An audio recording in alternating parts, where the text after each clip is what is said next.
போன சத்சங்கத்தோட தலைப்பு அறைக்குள் என்ன கிடைக்கும். நம்ம நம்ம ஏற்கனவே இருக்கிற இடத்துல நமக்கு என்ன கிடைக்கும், வேற எங்கேயாவது நம்ம போகணும்னு நினைக்கிறோம். இங்க இருக்கிற அனுபவம் தான் நமக்கு ஏற்கனவே தெரியுமே. ஏதாவது புது அனுபவம் கிடைச்சா பரவாயில்ல அப்படின்னு சொல்லிட்டு எதையோ நம்ம தேடிக்கிட்டு இருக்கோம். நம்மளுடைய தேடல்கள் மூணு தேவைகளா இருக்கு: பணம், உறவுகள், உளவியல். இதுல உளவியல் தேவைகள் தீர்ந்துருச்சுனாலே பணம், உறவுகள் அதோட தேவைகளும் தீர்ந்துரும் சொல்லி நம்ம தவறா நினைச்சுக்கிறோம். ஆனா உளவியல் தேவைகள், அதாவது அமைதி, நிம்மதி, மனப்பிரச்சனை, இதெல்லாம் தீர்ந்தாலுமே பணமோட தேவையும் உறவோட தேவையும் இருக்கதான் செய்யும்.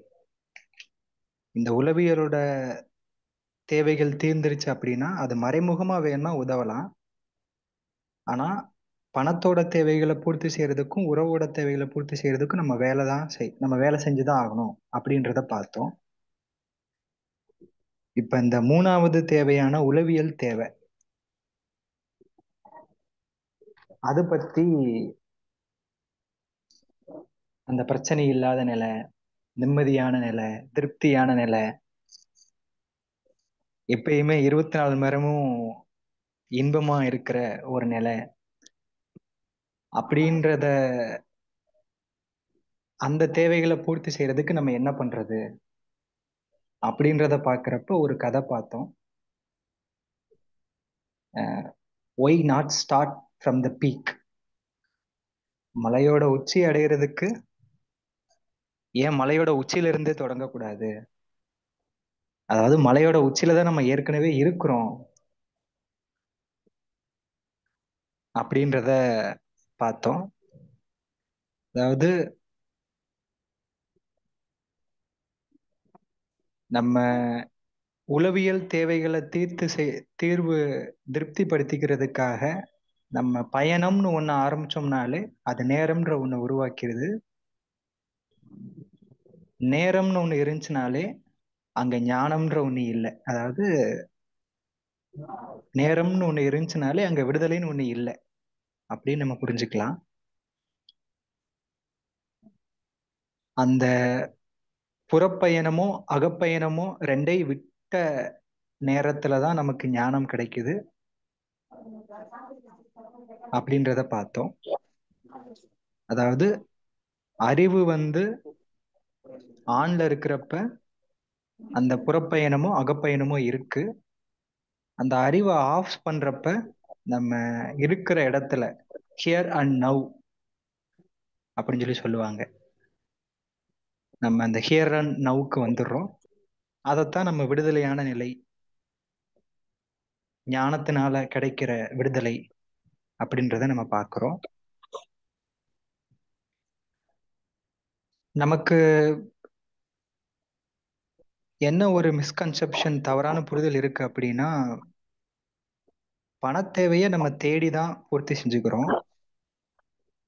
உறவுகளோட தேவைகளை நம்ம தேடி வேலை செஞ்சுதான் பூர்த்தி செய்யறோம். அதே மாதிரி உளவியல் தேவையை நம்ம நினைச்சுக்கிறோம்.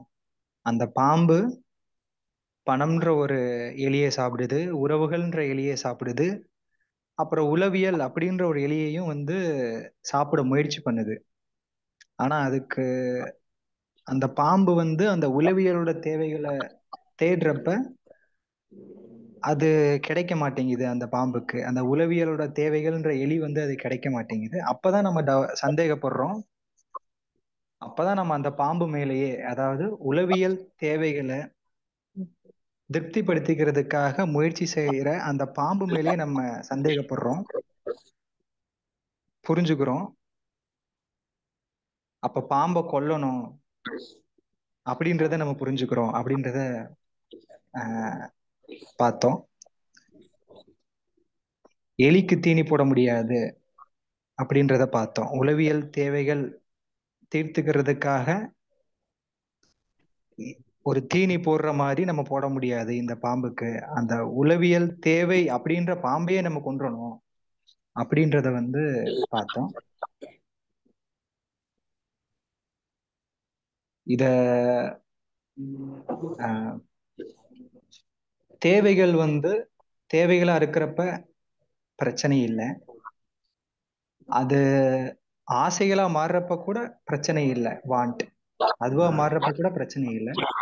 அது எப்போ ஒரு அடிக்ஷனா மாறுதோ அதுதான் வந்து நமக்கு பிரச்சனையா வந்து இருக்குது அப்படின்றத வந்து பார்த்தோம். அதுக்கு கிருஷ்ணர் வந்து காளிங்க நர்த்தனம், அந்த காளிங்கன்ற ஒரு பல தலை உள்ள பாம்பு மேல அவர் எடுத்து ஏறி நடனம் ஆடிட்டே இருப்பாரு. அத ஒரு உதாரணமா வச்சு அந்த ஒவ்வொரு பாம்பையுமே ஒவ்வொரு தேவையாவும், கிருஷ்ணரை வந்து நம்மளுடைய கான்சியஸ் மைண்டாவும் உதாரணமா காமிச்சு, அந்த கிருஷ்ணர் எப்படி எந்த பாம்பு தலையை தூக்குதோ அது மேல கால் வச்சு ஆடி ஆடி அதோட தலையை கீழே இறக்குறாரோ, அது போல நம்மளோட கான்சியஸ் மைண்டு எந்த தேவை எந்த தேவை வருதோ அது எல்லாத்தையும் வந்து ஒவ்வொன்றா வந்து திருப்திப்படுத்தி அதை மேனேஜ் பண்ணிக்கிட்டு இருக்கு அப்படின்றத வந்து பார்த்தோம்.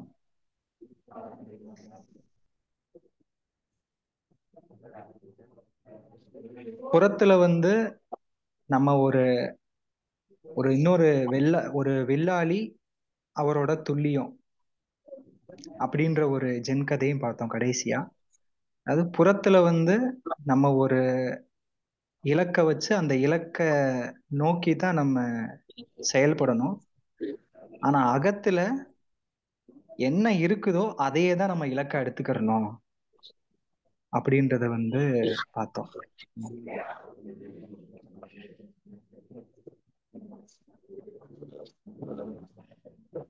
இதுதான் போன செஷன் பார்த்ததுங்கய்யா. ஓகே, நன்றி. தேங்க்ஸ். தேங்க்யூ.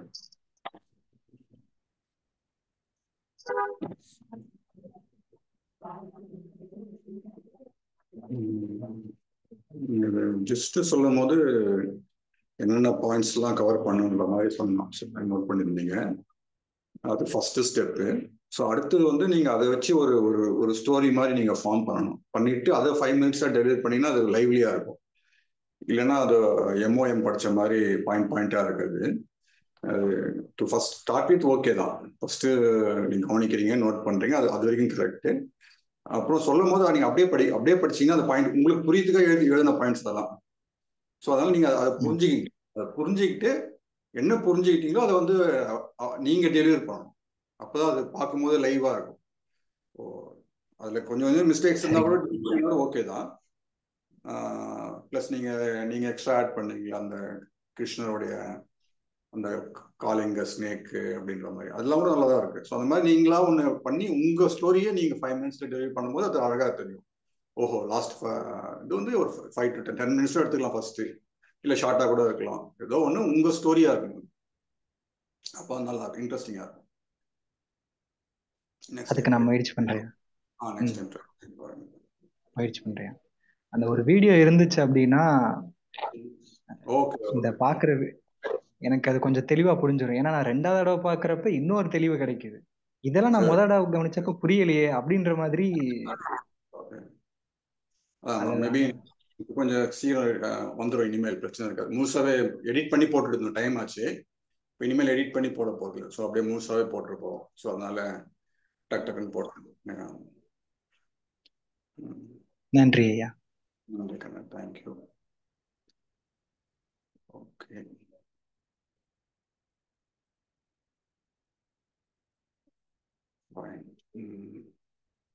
சரி. இன்னைக்கு போஸ்டரை பார்த்துருப்பீங்க. போஸ்டரை பார்த்தது என்ன தெரியுது உங்களுக்கு? அதை என்ன தோணுச்சு சொல்லுங்க. உங்களுக்கு இருந்து ஆரம்பிப்போம். கண்ணன்,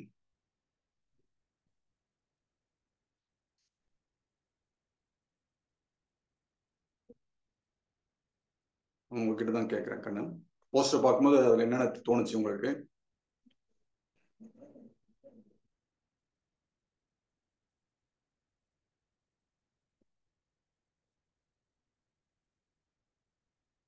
உங்க மைக்கு மியூட்ல இருக்கு.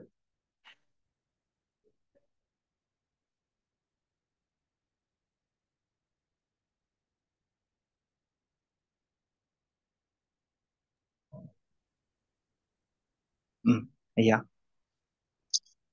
சொல்லுங்க.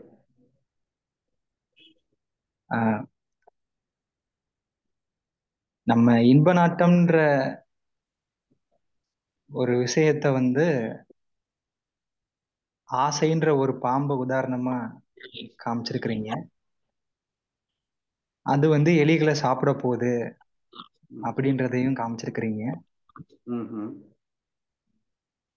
இதுல ஆன்மீகத்துல போறவங்க வந்து அதிகமான இன்ப நாட்டத்துல இருக்கிறாங்களா? அதாவது யாருக்கு அதிகமான இன்ப நாட்டம் இருக்குதோ அவங்கதான் ஆன்மீகத்தை தேடி போறாங்களா அப்படின்ற மாதிரி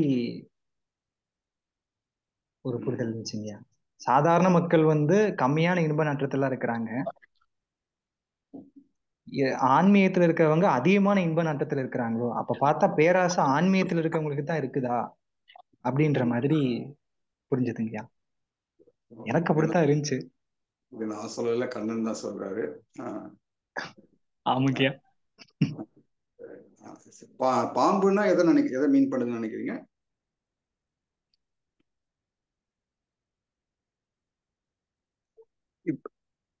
தேவைகளைத்தான், அத தேவைகள், ஆசைகள் இது எல்லாத்தையுமே பாம்புன்ற மாதிரி புரிஞ்சுக்கிறேங்கய்யா. அங்க 3 எலி இருந்துச்சு. 3 எலி என்னன்னு நினைக்கிறீங்க? 2 கருப்பு எலி, ஒரு வெள்ளை எலி இருந்துச்சு. இதுல இந்த கருப்பு எலி அப்படின்றது வந்து உலக இன்பங்கள், வெள்ளை எலின்றது வந்து உயர்ந்த ஆன்மீக இன்பங்கள் அப்படின்ற மாதிரி புரிஞ்சுக்கலாமாங்கய்யா? கரெக்ட். நான் அப்படிதான் போட்டேன். கரெக்டா தான் புரிஞ்சுருக்கீங்க. சரி, 2 கருப்பு எலி என்ன எலின்னு சொல்லலாம்? நம்ம முன்னாடி இது பார்த்தோம்னா Gamini காஞ்சனம், Gamini காஞ்சனம், money and relationship அந்த மாதிரி எடுத்துக்கலாம். இந்த 3 பார்த்தோம். ஸோ மணினா வெல்த், சோஷியல் ஸ்டேட்டஸ், பவர் எல்லாமே அதில் சேர்த்துக்கலாம். ரிலேஷன்ஷிப்னா நம்ம லவ், லஸ்ட், பந்தம், பாசம் வேணும்னு நினைக்கிறது, நம்மளை யாராவது விரும்பணும், யாராவது நம்ம கேர் எடுத்துக்கணும் அப்படின்னு நினைக்கிறது எல்லாமே அதில் எடுத்துக்கலாம். ஸோ அந்த 2 எலியுமே வந்து வழக்கமா உலகியல் எலிகள்னு வச்சுக்கலாம். ஆன்மீக எலிகள் வந்து ஒயிட்டா போட்டிருக்கோம். ஏன்னா அது கொஞ்சம் பெட்டர்னு கூட வச்சுக்கலாம். ஏன்னா கடவுளை தேடி போறோம், ஆன்மாவை தேடி போறோம், அம்மனை தேடி போறோம், ஒரு டிரான்செண்டன்ட் ட்ரை பண்றோம்ல. ஒரு பிசிக்கல் வேர்ல்டு இல்லாம அதோட கொஞ்சம் பியாண்ட் ட்ரை பண்றோம். ஒரு நோபல். கரெக்ட் தான். அது நீ கருப்பு எலியை விட வெள்ளை எலி பெட்டர் தான். பட் ஒரு ஸ்டேஜ் வரும்போது அதுவும் எலின்னு தான் தெரியணும் நம்மளுக்கு. ஸோ ஆசை அருமின் ஈசனோட ஆயினும் ஆசை அருமின்னு சொல்லுவாங்க. ஸோ அந்த ஏன்னா ஈசனோட இருக்கிற பந்தத்தையும் அறுக்கணும்ன்றாங்க. ஸோ ஆசையா அறுத்துரு அது வந்து ஈசனோடு கடவுளோட ஆசையா மேல வச்சிருக்கிற ஆசையா இருந்தாலும் அதையும் அறுத்துடு அப்படின்ற மாதிரி ஒரு தமிழ்ல வரும். ஸோ அப்படி என்னன்னா அது ஏன்னா அது எவ்வளோ உயர்ந்ததா இருந்தாலுமே அது ஒரு எலிதான், வெள்ளை எலி, அவ்வளவுதான். ராமகிருஷ்ணர் வந்து ஒரு உதாரணம் சொல்லுவாரு. கழுகு வந்து உயரமா பறக்கும். ஸோ யாருமே அவ்வளோ உயரம் பறக்க முடியாது. ஈவன் காக்கா குருவிலாம் கூட கொஞ்சம் தான் பறக்கும். கழுகுக்கு வந்து பயங்கர ஹைட்ல பறக்கும். எவ்வளோ உயரம் பறந்தாலுமே அதோடைய பார்வை வந்து செத்த எலி மாதிரி தான் இருக்கும். தரையில இருக்கிற செத்த எலி எங்க இருக்கோ அது பார்வை அங்கதான் இருக்கும். ஸோ அந்த மாதிரி நம்மளோட என்னதான் நம்ம சோஷியல் ஸ்டேட்டஸ், மணி இல்லை ஆன்மீகம் எந்த பார்வை போட்டுக்கிட்டாலுமே நம்ம கண்ணு வந்து எங்க இருக்குன்னா அந்த செத்த எலி மேலதான் இருக்கும். ஸோ அந்த ஆப்ஜெக்ட் ஆஃப் ஜாய் அது மேலதான் கண்ணு இருக்கும் உங்களுக்கு. ஸோ அதனாலதான் வந்து உலகியல் இன்பங்களை விட ஆன்மீக இன்பங்கள் வந்து கொஞ்சம் பெட்டர் தான். கொஞ்சம் ரிஃபைண்டா இருக்கும், ஏஸ்தட்டிக்கா இருக்கும், ஒரு ரிஃபைண்டா இருக்கும். But still it's a object of joy தான் அப்படின்னு நம்ம வந்து அர்த்தம் வந்து 3 எலியும் விடும் போது ஆட்டோமேட்டிக்கா ஸ்னேக்குக்கு சாப்பாடு கிடைக்காது. சாப்பாடு கிடைக்கலாம், ஸ்னேக் செத்துரும் ஆட்டோமேட்டிக்கா. ஸோ போய் நம்ம கொல்லணும் கூட அவசியம் கிடையாது. புரிஞ்சுக்கிட்டா போதும். நம்ம வந்து எலிதான் தேடுறோம், கடவுளை தேடல. வெள்ளை எலியா இருந்தாலும் அது எலிதான் அப்படின்னு நம்மளுக்கு புரிஞ்சாலே போதும். அருமை ஐயா.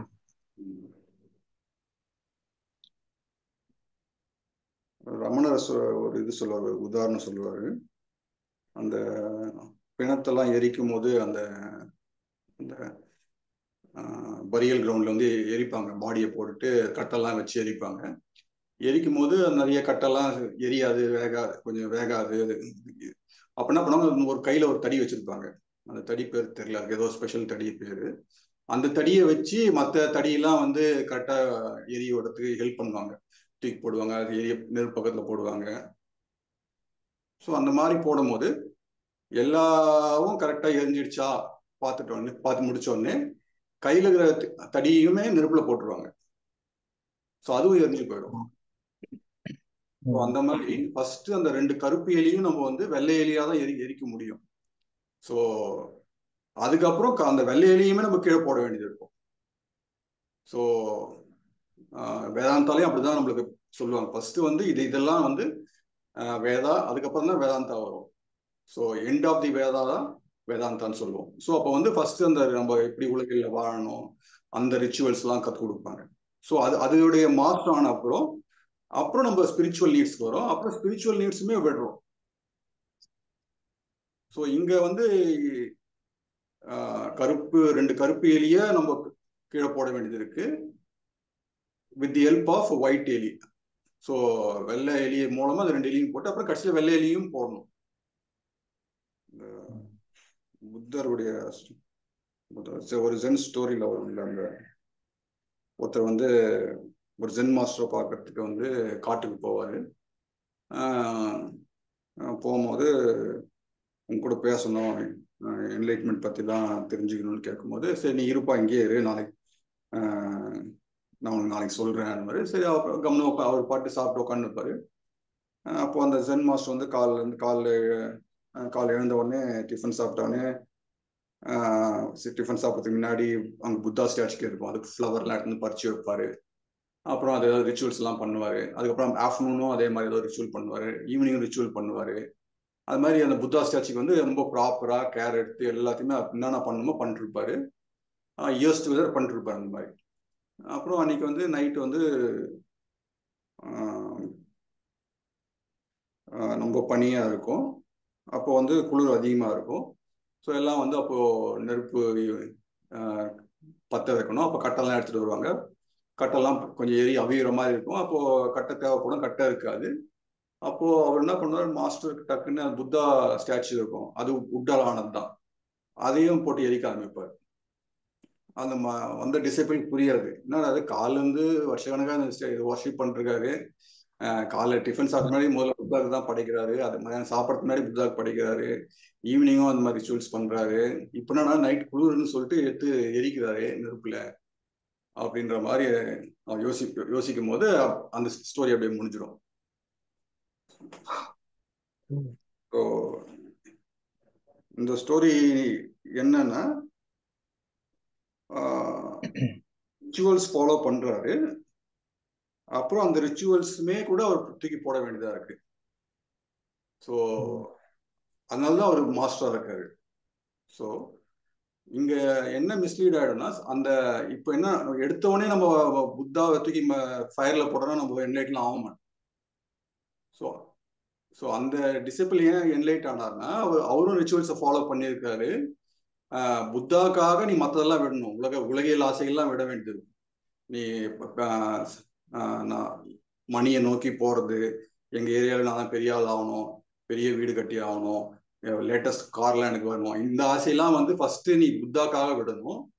அப்புறம் நீ புத்தாவை நெருப்புல போட்டோன்னா கரெக்டா இருக்கும். இல்லைன்னா என்ன ஆகுனா வெறும் வெள்ளை எலியை மட்டும் உள்ள நெருப்புல போட்ட மாதிரி ஆயிடும், மற்ற 2 கருப்பு எலி நின்று இருக்கும். ஸோ அதுதான் டேஞ்சரஸ். இப்போ நம்ம ஃபர்ஸ்ட் 2 எலியை நம்ம ப்ராப்பரா எரிக்கலைன்னா அப்புறம் அது பின்னாடி எரிக்க கஷ்டமாயிடும். ஏன்னா வெள்ளை எலியும் நம்ம எரிச்சிடுறோம். இப்போ ஈவன் நம்ம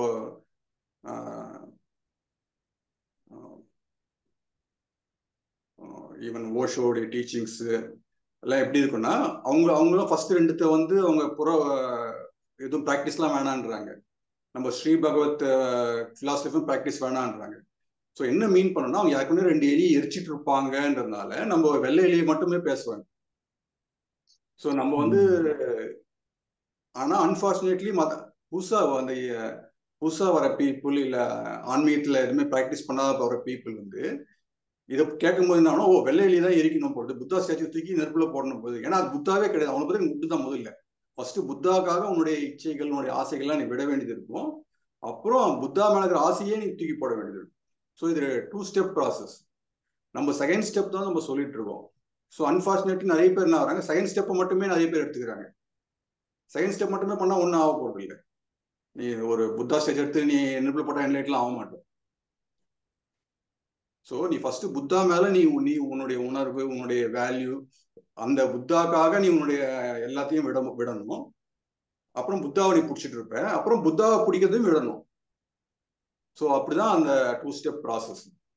ஸோ இங்க நான் ஃபர்ஸ்ட் சொன்ன மாதிரி இப்போ ஓஷோ டீச்சிங்ஸ் நம்ம டீச்சிங்ஸ்லாம் என்ன டேஞ்சர் இருக்குன்னா, நம்ம செகண்ட் எலியை மட்டும் தான் பேசிட்டு இருக்கோம். ஸோ ஃபர்ஸ்ட் எலியை எரிக்கணும்ன்றத சொல்லலை. அண்ட் நிறைய பிலாசபி ஃபர்ஸ்ட் எலி எரிக்கிறது மட்டும் தான் சொல்றாங்க, செகண்ட் எலி எரிக்கிறது சொல்லலை. ஸோ அப்படியும் மாட்டிப்பாங்க. ஸோ நான் ஆன் தி ஹோல் நம்ம ரெண்டுத்தையும் பார்க்கணும். ஸோ நம்ம ஃபர்ஸ்ட் 2 கருப்பு எலியும் எரிக்கணும், அப்புறம் ஒயிட் எலியும் எரிக்கணும். அதுதான் கரெக்ட். எந்த பிலாசபியுமே ஏதாவது ஒன்று சப்போர்ட் பண்ணா நம்ம ஒன்றுல மாட்டிப்போம் அப்படின்னு ஒரு ஹோல் பிக்சர் நமக்கு தெரியும். இதை பேசுறது இப்போ இது வரைக்கும் பேசுனதுல ஏதாவது டவுட்ஸ் இருந்தா நீங்க ஆன்சர் ரைஸ் ஆப்ஷன் யூஸ் பண்ணலாம், இல்லை நீங்களே கூட பேசலாம். வணக்கம். ஒரு கேள்வி. சொல்லுங்க. இப்போ நீங்க சொன்னதுல இப்போ கருப்பு எலிகளை எரிக்கணும் அப்படின்னு சொன்னீங்க இல்லையா, அது கொஞ்சம் தெளிவுபடுத்திட்டா பெட்டரா இருக்கும். ஏன்னா நீட்ஸ் அண்ட் வாண்ட்ஸ் அப்படின்னு போன வாரம் பேசணும் இல்லையா. ஸோ நீங்க அந்த வாண்ட்ஸை தான் மீன் பண்றீங்க எரிக்கிறது அப்படிங்கிறது இல்லையா. சரிங்க. நீட்ஸை மீன் பண்ணல, வாண்ட்ஸை தான் மீன் பண்றீங்க 2 கருப்பு எலி எரிக்கிறத பத்தி சொல்லும் போது இல்லையா. ஏன்னா இப்ப 2 கருப்பு எலி வந்து நம்ம காமினி காஞ்சனம் கடவுள் 3ல வெள்ளை எலி கடவுள்னு வச்சுக்கிறோம். காமினி காஞ்சனம் அந்த இல்ல இன்னொரு ஆங்கிள் நீங்க சொன்னது பாத்தீங்கன்னா பணம் அந்த மாதிரியான ஃபர்ஸ்ட் இது, அப்புறம் வந்து உறவு ரிலேஷன்ஷிப், 3வது ஸ்பிரிச்சுவல் இல்லையா. ஸோ அந்த முதல் 2 வந்து நம்ம எரிக்கணும் அப்படின்னா அதை விட்டு வந்துடணும் போல, அதை துறந்துடணும் போலங்கிற மாதிரி ஒரு மீனிங் கொடுக்குது. அந்த எலியை எரிக்க தேவையில்லை இல்லையா. அந்த அப்படிங்கிற கான்செப்ட்ல அதை நீட்ஸ் அப்படிங்கிற லெவல்ல மட்டும் வச்சுக்கலாம் அப்படிங்கிறது தானே புரிஞ்சுக்கணும். இது ஒரு ட்ரிக்கியான ஒரு கொஸ்டின் தான் இது. நம்ம ஃபர்ஸ்ட் எப்படி பார்த்தோம், 2 பிளாக் ராட்டையும் எரிச்ச அப்புறம் தான் ஒயிட் ராட்டை எரிக்கணும் அப்படி பார்த்தோம். இப்போ நீங்க கேட்குற கேள்வி வந்து அகம்புறம்னு வந்து நம்ம என்லைட்மெண்ட்டுக்கு அப்புறம் தான் அது பிரிக்க முடியும். ஒரு சீக்கிரா இருக்கும் போது நீங்க ஒரு பார்ட் ஆஃப் ஃபேஸ்ல ரினோன்சியேஷன் போய் தான் ஆகும். ஏன்னா அப்போ வந்து உங்களுக்கு அகம்புறம்லாம் தெரியாதுன்ட்டு.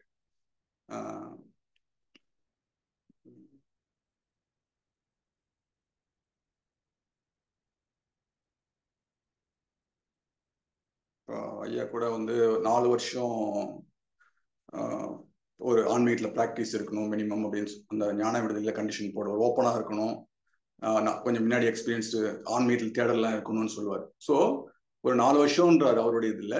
ஸோ ஏதோ ஒரு பீரியட் வந்து நீங்கள் வந்து புறத்துடைய நீடை விட உங்கள் அகத்தினுடைய நீடு அதிகமாக இருக்கும். ஸோ நீங்கள் புறத்தையுமே கூட ரினோன்ஸ் பண்ணணும். ஒரு அட்லீஸ்ட் ஒரு part of your junk of லைஃப்ல வந்து நீங்கள் அகத்துக்காக நீங்கள் புறத்தை ரினோன்ஸ் பண்ணி இதை ஹை வேல்யூ வச்சு இது பின்னாடி போயிட்டு அதுக்கு இதை விட்ட அப்புறம் நீங்க புறத்தை வேணா நீங்க எடுத்துக்கலாம். இல்லைன்னா அது எப்படி டிஃபரன்ஸ் இல்லாம போயிடும்னா, இப்போ இப்போ பகவத் ஐயா இந்த மேக்சின் இந்த வாரம் மேக்சின் பார்த்துருப்பீங்க. பகவத் ஐயா வந்து கார்ல இருந்து வெளியே வர மாதிரி ஒரு போட்டோ போட்டிருப்பாங்க, பாத்தீங்களா? ஸோ அது பார்க்கும்போது இப்போ பகவத் ஐயா வந்து ஒரு ஞானி, ஆனா அவர் பின்னாடி ஒரு கார் இருக்கு. ஸோ இப்போ பகவத் ஐயா தெரியாதவங்களுக்கு அது பெருசாக ஒன்றும் டிஃபரன்ஸ் தெரியாது. ஸோ இப்போ ஒரு நார்மல் ஒரு பர்சன் ஒரு கார்ல செல்ஃபி எடுத்து போறதுக்கும் இதுக்கும் என்ன டிஃப்ரென்ஸ்? ஒருத்தர் புதுசா கார் வாங்கிட்டா, நான் BMW வாங்கிட்டா ஒரு கார் எடுத்து போடுறாரு, அதுக்கு நடுவில் இப்போ ரமணருடைய போட்டோ வச்சுக்கோமே, ஒரு கோமணம் கட்டிட்டு உட்காந்துருக்காரு. இப்போ ஐயா வந்து காருக்கு முன்னாடியே நின்று இருக்காரு.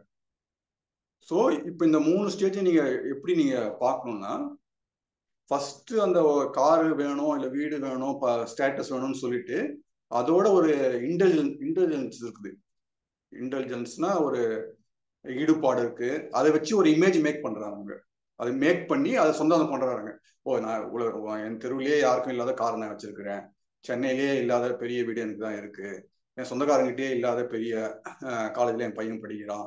ஸோ இந்த மாதிரி ஏதோ ஒரு பிசிக்கல் திங்ஸை வச்சு நீங்க ஒரு சைக்காலஜிக்கல் இமேஜை கிரியேட் பண்ணி அதோட நீங்க பைண்ட் ஆகுறீங்க. ஸோ அதுதான் வந்து பாண்டேஜ். அடுத்தது வந்து நீங்க அகத்துல விடுதலை ஆயிட்டீங்க. அப்போ வந்து நீங்க புறம் கூட இல்லைன்னு வச்சுப்போமே, இப்போ ரமணர் மாதிரி நீங்க சிம்பிளா இருக்கிற மாதிரி உட்காந்துருக்கீங்கன்னு வச்சுப்போமே, அப்போ புறம் இல்லை. அடுத்த ஸ்டேஜ் வந்து நீ அகத்துல இருந்து நீங்க விடுதலை ஆயிட்டீங்க, ஆனா புறத்தை நீங்க வச்சுக்கலாம். அப்போ வந்து அதை நீங்க யூஸ் பண்றீங்க, புறத்துக்காக மட்டும் யூஸ் பண்றீங்க. அந்த காரை வச்சு நீங்க ஒரு இமேஜை டெவலப் பண்ணி மைண்ட்ல எல்லாம் வச்சுட்டு இருக்கல. ஸோ அஃப்கோர்ஸ் கார் இருக்கும், உங்க பேர்ல 2 வீடு இருக்கும், எல்லாம் இருக்கும். பட் அது மூலமா ஒரு இமேஜை கிரியேட் பண்ணி செல்ஃப் இமேஜை நான் வச்சுக்கல. ஸோ அப்போ இந்த 3 ப்ராசஸ் இருக்கு. ஸோ ஃபர்ஸ்ட் நீங்க மெட்டீரியல் வைக்கும் போது மெட்டீரியலோட நீங்க ஒரு மென்டல் இமேஜ் வச்சிருக்கீங்க. அப்புறம் நீங்க பிசிக்கலும் இல்லை, மென்டல் இமேஜும் இல்லை. 3வது ஸ்டேஜ் வந்து மென்டல் இமேஜ் இல்லை, ஆனால் பிசிக்கல் திங்ஸ் இருக்கு. ஸோ இந்த 3 ப்ராசஸ்ல ஃபர்ஸ்ட் அண்ட் தேர்ட் ரெண்டும் சிமிலரா இருக்கும். ஏன்னா 2 பேர்கிட்டையும் கார் இருக்கும், 2 பேருமே கார்ல செல்ஃபி எடுத்து போட்ட மாதிரி தான் பிக்சர் இருக்கும். ஸோ அப்போ அந்த ரெண்டுத்துக்கும் நீங்க எப்படி டிஃபரன்ஷியேட் பண்ணுவீங்கன்னா, இந்த மாதிரி ஒரு 3 ஸ்டேஜ் இருக்கு, ஃபர்ஸ்ட் வேற தேர்டு வேறன்னு நீங்க புரிஞ்சுக்கிட்டாதான் உங்களால வந்து அந்த சீக்கிங் ஸ்டேஜ் வேற, என்லைட்டனுக்கு அப்புறம் நீங்க திங்ஸை யூஸ் பண்றது எப்படி புரிஞ்சுக்கலாம் அப்படின்னு பார்த்து. ஓகேங்களா? இல்ல இன்னும் எக்ஸ்பிளேஷன் தேவைப்படுது? இல்ல ஓகே, எனக்கு அந்த கருத்துல தான் நீங்க சொல்றது தான் புரிஞ்சுது. ஜஸ்ட் நம்ம அந்த எரிக்கிறது அப்படின்னு சொன்னாலும் எரிச்ச பிறகு திரும்ப வராது இல்லையா? அதனால அந்த மீனிங்ல வந்து அந்த ரெண்டையும் வந்து அப்படியே துறந்துடணும் அப்படிங்கிற மாதிரி வரக்கூடாது. ஏன்னா நம்ம கருத்துலயே கூட அப்படித்தானே ஃபைனலா சொல்றோம், மனசை புரிஞ்சுக்கிட்ட பிறகு உனக்கு வேற வேலை இல்லை, நீ வந்து புற வாழ்க்கையில நீ சிறக்கலாம் அப்படின்னு சொன்னார் இல்லைங்களா? அதனாலதான். மற்றபடி நீங்க சொன்ன கருத்து கரெக்ட் தான். அதுதான் புரிதல். புரிஞ்சுக்கிட்ட அப்புறம் கேஷுவல் சொல்றீங்க, புரிஞ்சுக்கிறதுக்கு அப்புறத்துக்கு முன்னாடி, அப்ப புரிஞ்சுக்கிறதுக்கு முன்னாடி உங்களுக்கு இருக்கு, அப்போ முன்னாடி நீங்க எரிக்க வேண்டியது இருக்குன்னு சொல்லுவோம். ஓகே, புரியுது. புரிஞ்சுக்கிட்ட அப்புறம் எரிக்க தேவையில்லை, ஆனா புரியறதுக்கு முன்னாடி நீங்க கண்டிப்பா எரிச்சாதான் அது புரியும்.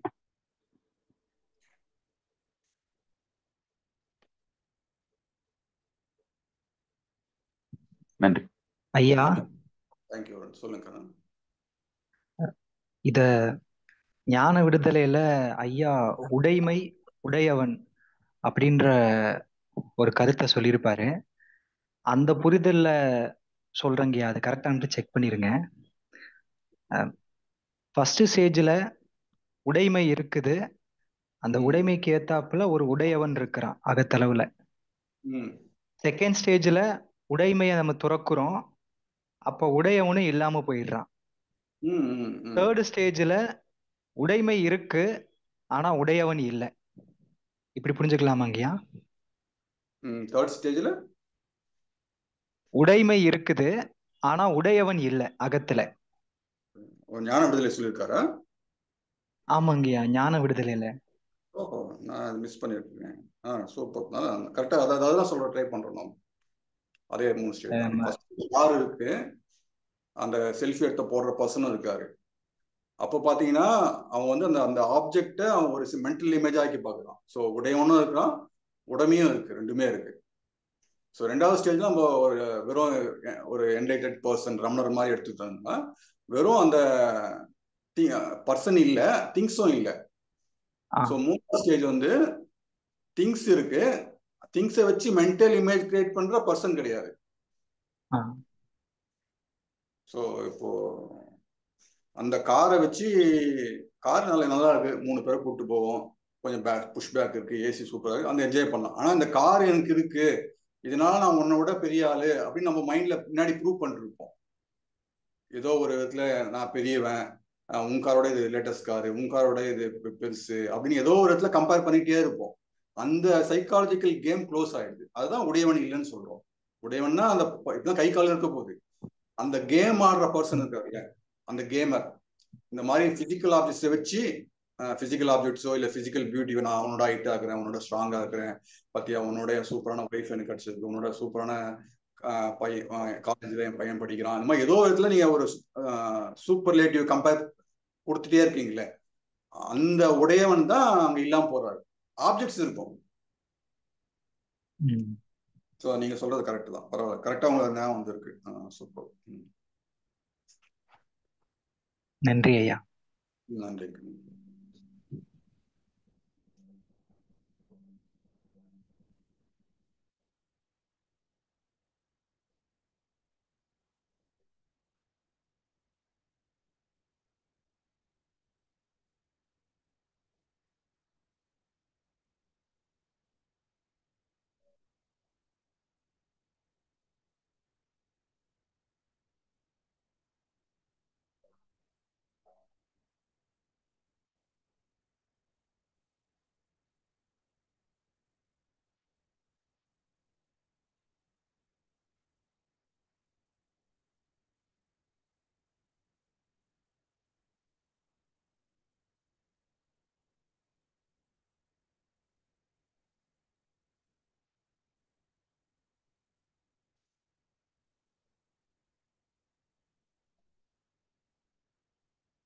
ஸோ வேற எதுக்காவது ஏதாவது டிஸ்கஸ் பண்ணணுமா? நீங்கள் ஆன்சர்ஸ் ஆப்ஷன் யூஸ் பண்ணலாம், இல்லை நீங்களே கூட பேசலாம். அப்புறம் ஒரு சின்ன கொஷின் அருண், அந்த பாம்பை பற்றி கேட்டிங்க இல்லையா கண்ணன் கிட்ட. இப்போ பாம்பு வந்து நம்மளோட தேவைகள் அப்படிங்கிற மாதிரி சொன்னார். நான் எப்படி புரிஞ்சுட்டு இருந்தேன்னா, பாம்பு வந்து இன்ப நாட்டம் அப்படிங்கிறது மட்டும் புரிஞ்சுட்டு இருந்தேன்.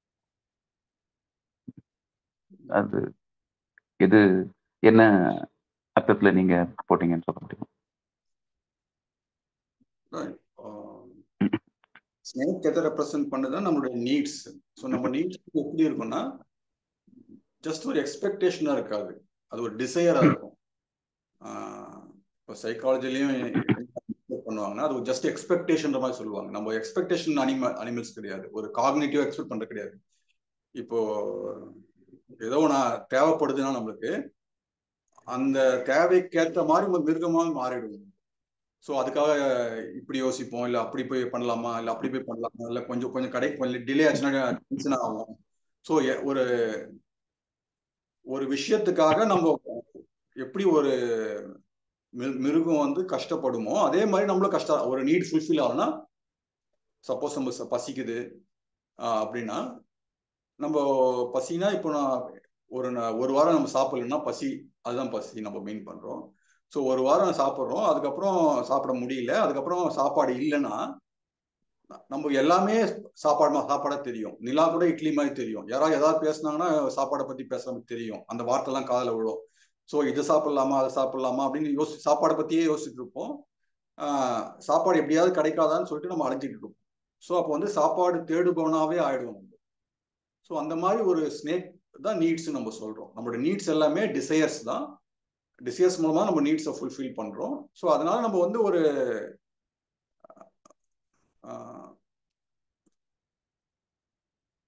அந்த 5 நீடு இருக்குன்னா 5 ஸ்னேக்ஸ் நம்ம அப்படின்ற மாதிரி எடுத்துக்கலாம். மைக்ரோ ஸ்னேக்ஸ் இருக்கிற மாதிரி 5 ஸ்னேக்ஸ் எடுத்துக்கலாம். இப்போ நம்ம வந்து ஒரு சொசைட்டில வந்து எப்படி அந்த கேம் விளையாடுறோம்னா, வேலைன்னு ஒரு கேம் விளையாடுறோம், ரிலேஷன்ஷிப்னு ஒரு கேம் விளையாடுறோம். ஸோ இந்த கேம் மூலமா நம்ம நீட்ஸை ஃபுல்ஃபில் பண்ணிக்கிறோம். ஸோ அப்படி இருக்கும்போது நம்ம வந்து வேலையை வந்து ஒரு ஆப்ஜெக்ட் ஆஃப் என்ஜாய்மெண்ட்டாகவும் யூஸ் பண்றோம், ரிலேஷன்ஷிப்பும் அப்படி யூஸ் பண்றோம். அதனால தான் அது 2 ரேட்டா போட்டு. ஸோ இந்த ஸ்னேக் வந்து அந்த 2 ரேட்டையும் வந்து தேடுற மாதிரி நம்ம போட்டிருக்கோம். அதே மாதிரி 3வது ஸ்னேக்கை தேடிச்சுன்னா அது வந்து ஸ்பிரிச்சுவல் நீடை ஃபுல்ஃபில் பண்றதுக்காக இந்த ஸ்னேக் போகுது. அப்படி நம்மளோட நீட்ஸ் 3 நீட்ஸ் 3 டிசைர்ஸ்னு எடுத்துக்கலாம். ஓகே, இப்போ 5 நீட் அப்படின்னு சொன்னீங்க இல்லையா, அந்த 5 நீட் எதை மீன் பண்றீங்க?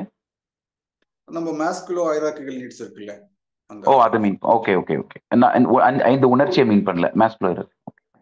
அந்த 5 நீடை வந்து எப்படி பண்றோம், சோஷியல் கேம் விளையாடுறோம்.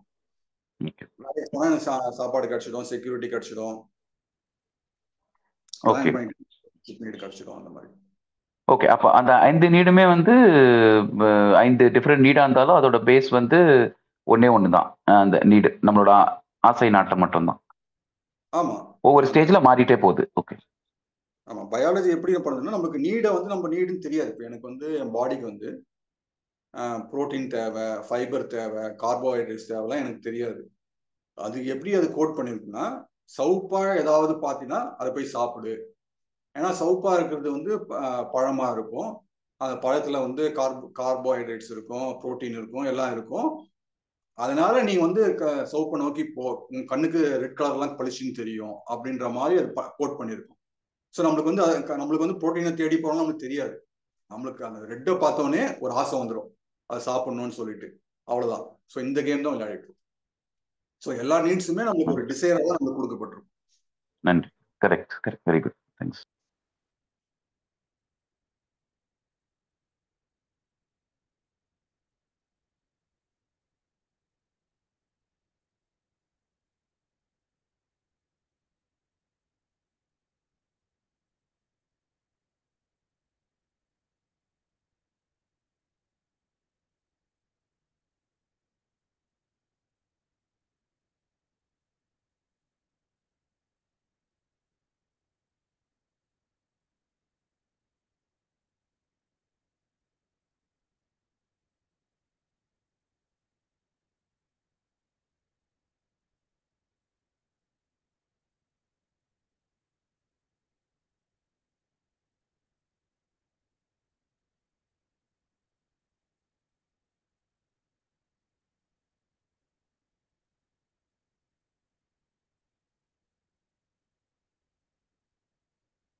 ஐயா, சொல்லுங்க கண்ணன். இது மேகசைன்ஸ்ல படிக்கிறப்ப ஒரு இடத்துலங்கய்யா, செயல் சார்ந்த இன்பம், செயல் சாராத இன்பம் அப்படின்னு சொல்லி 2 வகையான இன்பத்தை ஐயா ஒரு இதில் எழுதியிருந்தாரு. செயல் சார்ந்த இன்பங்களை அமிர்தமாக கருத வேண்டும், செயல் சாராத இன்பங்களை விஷமாக கருத வேண்டும் அப்படின்ற மாதிரி ஐயா சொல்லியிருந்தாரு. அதை பத்தி கொஞ்சம் சொல்லுங்கய்யா. இப்ப அந்த செயல், ஆமாங்கய்யா, லாஸ்ட் இயர் 2024 கம்பைலேஷன்ல ஒரு இடத்துல பார்த்தேன்னு நினைக்கிறேங்க. அதுலயும் இல்ல, ஜனவரி மந்த் கம்பைலேஷன் நினைக்கிறேன், இந்த மந்த்.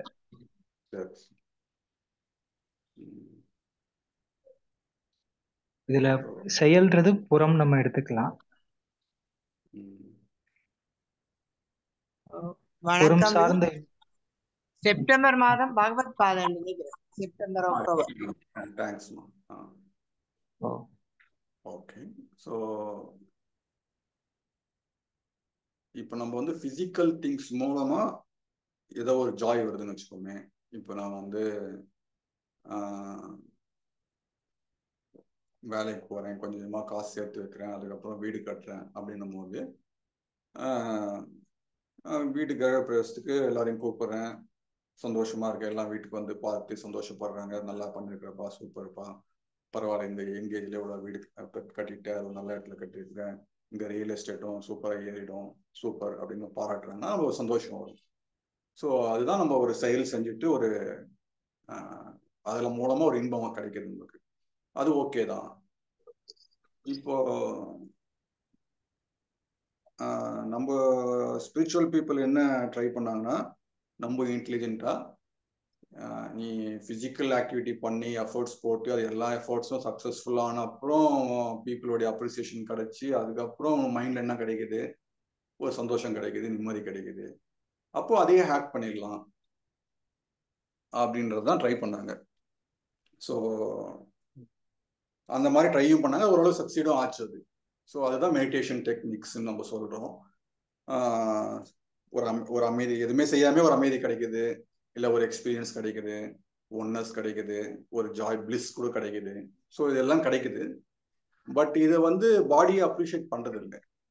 இப்போ பகவத் ஐயாவுடைய கேஸ்ல எடுத்துட்டா கூட அவர் பிளிஸ் கான்சியஸ்னஸ்ல 1 year இருந்தாரு, சந்தோஷமா இருந்திருக்காரு. ஆனா பாடி அது வேணான்னு சொல்லுது. ஏன்னா பாடியை பொறுத்த வரைக்கும் அந்த பிளிஸ் வந்து ஸ்ட்ரெஸ் தான். அது தேவையில்லாம கெமிக்கல்ஸ் ப்ரொடியூஸ் பண்ணிட்டே இருக்கணும். எவ்ரி மினிட் அந்த ஸ்டேட்டை வந்து அந்த அந்த கெமிக்கல் காம்போசிஷனை பிளட்ல வச்சுக்கிட்டே இருக்கணும். அப்போ அது அந்த கெமிக்கல்ஸை போட்டுக்கிட்டே இருக்கணும் 24 hours. ஸோ அப்போ வந்து அது அப்போ அது ஸ்ட்ரெஸ் ஆகிடும்ல. ஸோ அந்த ஏதோ ஒரு ஸ்டேட்டை கான்ஸ்டன்டாக மெயின்டைன் பண்ணணும்னா, ஸோ அதனால அது பாடியாக அது வந்து அது ஹெல்த் சிக்னஸ் வந்துடுது.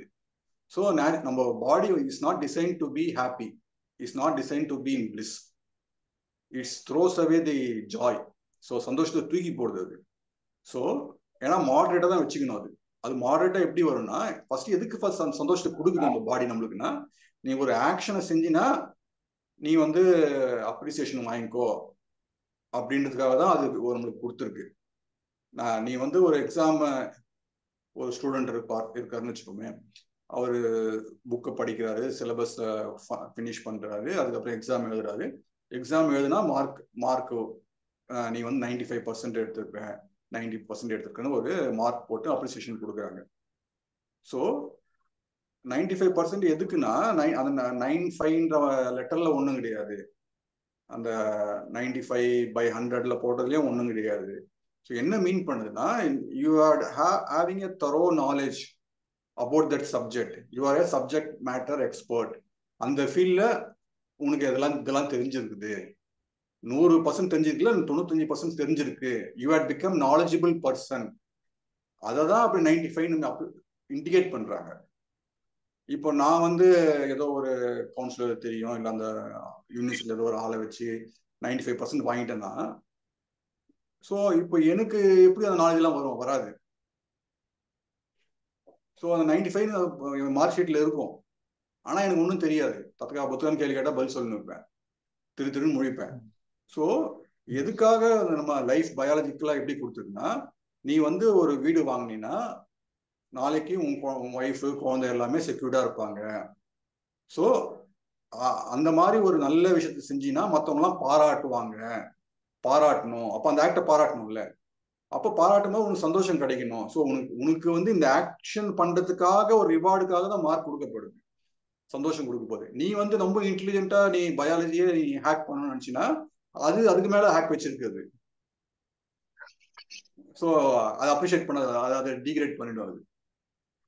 ஸோ அதனாலதான் வந்து நீ செயல் மூலமா இன்பத்தை தேடினா கரெக்ட். ஒழுங்கா படிச்சு எக்ஸாம் பாஸ் பண்ணி மார்க் எடுத்தினா அது ஓகே. நீ வந்து ஜஸ்ட் மார்க் தானே வேணும், எல்லாரும் மார்க் தானே ட்ரை பண்றாங்க. அப்போ நான் எப்படியா 95 மார்க் ஷீட்ல வந்துடணும், எப்படி வர வைக்கிறது? அட்டண்டர் பிடிக்கலாமா, இல்லை யூனிவர்சிட்டியில எந்த ஆளை பிடிக்கலாமா, வேற யாரா கவுன்சிலர் பிடிக்கலாமா, அப்படியும் வர வைக்கலாம். ஸோ அது தப்பு. ஸோ அதனாலதான் வந்து என்ன பர்பஸ்க்காக நம்மளுக்கு ஜாய் கொடுக்கப்பட்டதுன்னு புரிஞ்சுக்கிட்டாலே நம்ம ஜாயை நம்ம ஹேக் பண்றதை விட்டுருவோம்.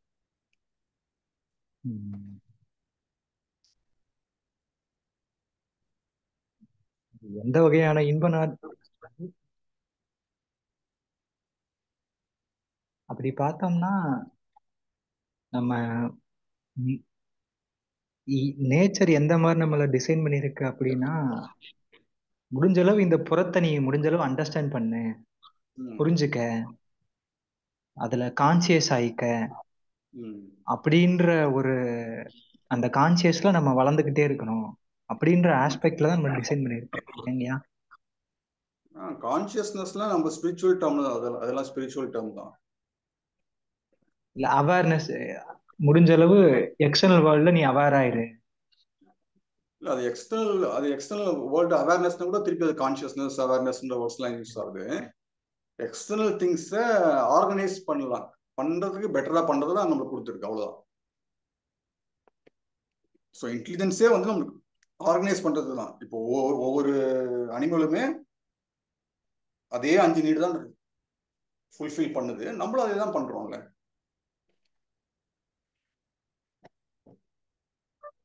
ஸோ அகத்துல நமக்கு பண்றதுக்கு எந்த வேலையும் இல்லை. புறத்துல நம்ம ஒரு வேலையை செஞ்சாதான் நமக்கு ஒரு ரிவார்டு கிடைக்குது.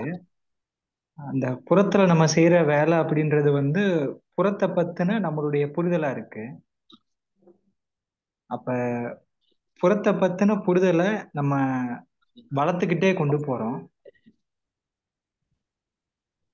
அந்த அதாவது இப்ப நான் இருக்கிறேன் அப்படின்னா இண்டிவிஜுவலா நான் இருக்கிறேன், மதர் நேச்சர் இருக்கு. ஸோ இண்டிவிஜுவலான நானு மதர் நேச்சரை பத்தின கான்சியஸ்ல நான், அதாவது மதர் நேச்சரை பத்தின நாலேஜ்ல நான் வளர்ந்துக்கிட்டே போகணும்.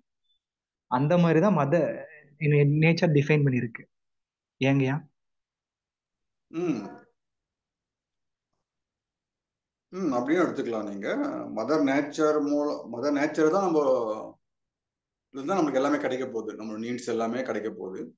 ஸோ அந்த நீட்ஸ் அங்கிருந்து தான் பெற போறோம். அதை எப்படி பண்ண போறோம்னா சொசைட்டி மூலமா பண்ணுவோம். நம்ம எல்லாருமே வந்து ஒரு சோஷியல் அனிமல்ஸ் தான். ஸோ அதனால இப்போ நான் இன்ஜினியரா இருக்கிறேன்னா டாக்டர் வேலை பண்ணாதான் நான் நிம்மதியாக இன்ஜினியரிங் வேலை பண்ண முடியும். மிலிட்ரிக்காரங்க அவங்க ப்ராப்பராக வேலை பண்ணாதான் நான் இன்ஜினியரிங் வேலை பார்க்க முடியும். ஸோ நம்ம சோஷியல் அனிமல்ஸ் தான். ஸோ அப்போ மதர் நேச்சர் கிட்ட இருந்து நம்ம சொசைட்டி வந்து ப்ராப்பராக இன்ட்ராக்ட் பண்ணணும். ஸோ ஸோ மதர் நேச்சர்ல இருந்து சொசைட்டியும் கரெக்டாக இருக்கணும். சொசைட்டியில் யார் இருக்கான்னு பார்த்தா இண்டிவிஜுவல்ஸ் இருக்காங்க. ஸோ அப்போ அந்த ப்ராப்பர் இண்டிவிஜுவல்ஸ்க்கும் சில பிரச்சனை, மைண்ட்ல பிரச்சனை வரும். ஸோ அந்த இண்டிவிஜுவல் பிரச்சனையும் அவங்க சால்வ் பண்ணணும்.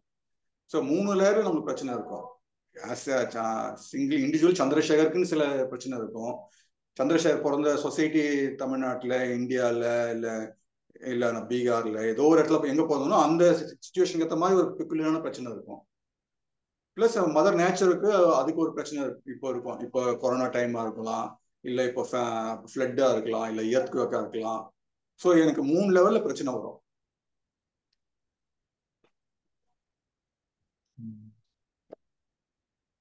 இந்த இந்த ஆக்சுவலா நீங்க சொன்னீங்க இல்லையா, அதுல இந்த இன்டெலெக்ட் எதுக்கு கொடுக்கப்பட்டிருக்கு அப்படிங்கிற கேள்வி தானே கண்ணன் கேட்டிருந்தாரு.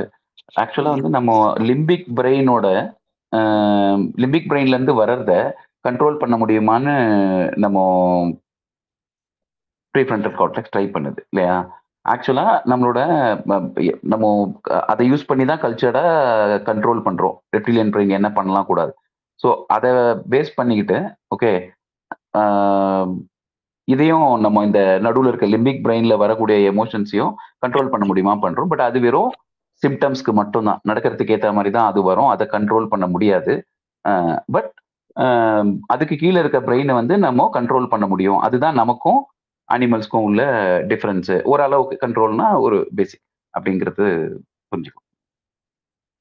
அதுதான் தப்பா யூஸ் பண்ணதுனாலதான் இந்த பிரச்சனை சம்பேர்.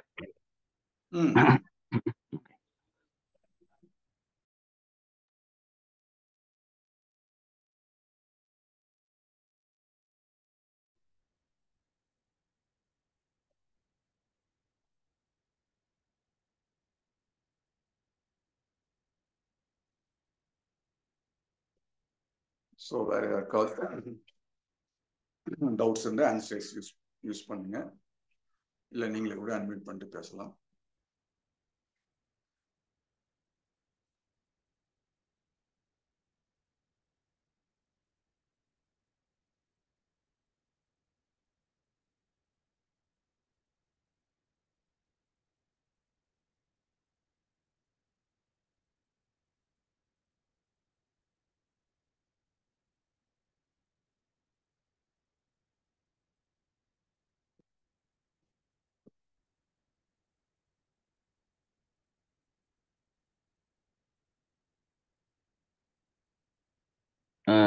ஏன் அருண், இது வந்து நான் இன்னைக்கு போட்டிருந்த வீடியோவை பார்த்தேன். அது எப்போ நடந்ததுன்னு எனக்கு தெரியல. அப்போ நான் அட்டன் பண்ணல. அதுல வந்து கண்ணன் சம்மரைஸ் பண்ணதுல 2 விஷயம். அந்த வீடியோவும் இன்னும் அப்லோட் ஆகலன்னு நினைக்கிறேன். ப்ளஸ் எந்த டைட்டில்னும் தெரியல அது. தியானம் வந்து அவரு கண்ணன் சம்மரைஸ் பண்ணும்போது சொல்லியிருந்தாரு, சைக்காலஜிக்கல் எக்ஸ்பீரியன்ஸ் வந்து நம்ம போர் பண்ணும்போது ஆயில் மாதிரி, இப்போ அது எனக்கு புரிஞ்சுது. என்ன தண்ணி மாதிரி இல்லாம ஆயில் மாதிரி இருந்துச்சுன்னா அதையும் தியானம்னு சொல்லலாம். அப்புறம் அன்கல்ச்சர்ட் ஸ்டேட்ல இருந்து கல்ச்சர்ட் ஸ்டேட்டுக்கு ட்ரைனிங் வழியா தான் போறோம். அதை பாண்டேஜ் மாதிரி இருந்தாலும் அந்த ஸ்டேஜுக்கு போறது அதையும் தியானம்னு சொல்லலாம் அப்படிங்கிற மாதிரி 2 டிஃப்ரெண்ட் வெர்ஷன்ஸ் சொன்னாரு. அந்த ஒரிஜினல் வீடியோ இல்லாததுனால அது எப்படி வந்து சைக்காலஜிக்கல் எக்ஸ்பீரியன்ஸ் வந்து ஆயில் மாதிரி போர் ஆகுதுன்னா கண்டினியூஸா இருக்குன்னா, இப்போ நான் எப்படி எடுத்துக்கிட்டா சைக்காலஜிக்கல் எக்ஸ்பீரியன்ஸ் கண்டினியூ ஆகக்கூடாது, அப்படி மனோலயம் ஆகக்கூடாதுன்னு தானே நினைக்கிறோம். அதை எப்படி தியானம் அப்படின்னு சொல்றோம், இல்ல வேற ஏதாவது அர்த்தமா? அது சரியா புரியல. செகண்ட் வந்து இந்த அன்கல்ச்சர்ட் டு கல்ச்சர்ட் போறது த்ரூ ட்ரைனிங், அதையும் எப்படி தியானம்னு மீன் பண்றீங்க? அது கொஞ்சம் சொல்ல முடியும்?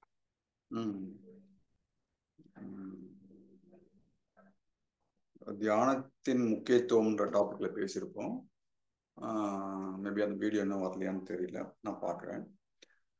சரி, நம்ம என்ன மீன் பண்றோம்னா, இப்போ ஒரு குழந்தை வந்து 2 வயசுல குழந்தை இருக்குதுன்னா அதை எடுத்துன்னு போயிட்டு நம்ம ஹோட்டல்ல விட்டோம்னா அங்க வந்து அந்த குழந்தையால 2 நிமிஷத்துக்கு மேல உட்கார முடியாது. டக்குன்னு எழுந்து போய் பக்கத்து டேபிள் இருக்கிறத போய் உட்காந்து அங்க சாப்பிட ஆரம்பிச்சிடும். இல்ல ஒன்று தூக்கி ஒருத்தர் மேல அடிக்க ஆரம்பிச்சிடும். கை காலை ஆட்ட ஆரம்பிக்கும். காலை போய் இன்னொருத்தர் மேல இடிக்கும். ஸோ அந்த குழந்தையோட பிஹேவியர் வந்து அன்கல்ச்சர்டா இருக்கு. இன்னும் டிசிப்ளின் ஆகலை. ஸோ ஒரு ஸ்ட்ரீம் லைன் ஆகலை. ஸோ அப்போ அது எப்படி இருக்குன்னா, அந்த வாட்டர் வந்து மேலேருந்து ஊற்றினோன்னா அந்த ட்ராப்லெட்ஸ் தான் சைடில் போகும். பாதி தான் டம்ளரில் விடும், பாதி ட்ராப்லெட்ஸ் வெளியே வந்துடும். ஸோ அதுதான் வந்து நம்ம அன்கல்ச்சர்னு சொல்கிறோம். ஸ்ட்ரீம் லைன்டாக ஊற்றுறது எது சொன்னால் அதோடைய பிஹேவியரில் வந்து கொஞ்சம் ப்ராப்பராக ஆயிடுச்சு.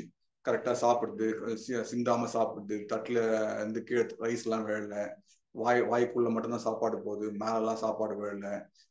பக்கத்து பிளேட்டில் என் இட்லியை விட அது கலர்ஃபுல்லாக இருந்தாலும் நம்ம இட்லியை மட்டும் சாப்பிடாது.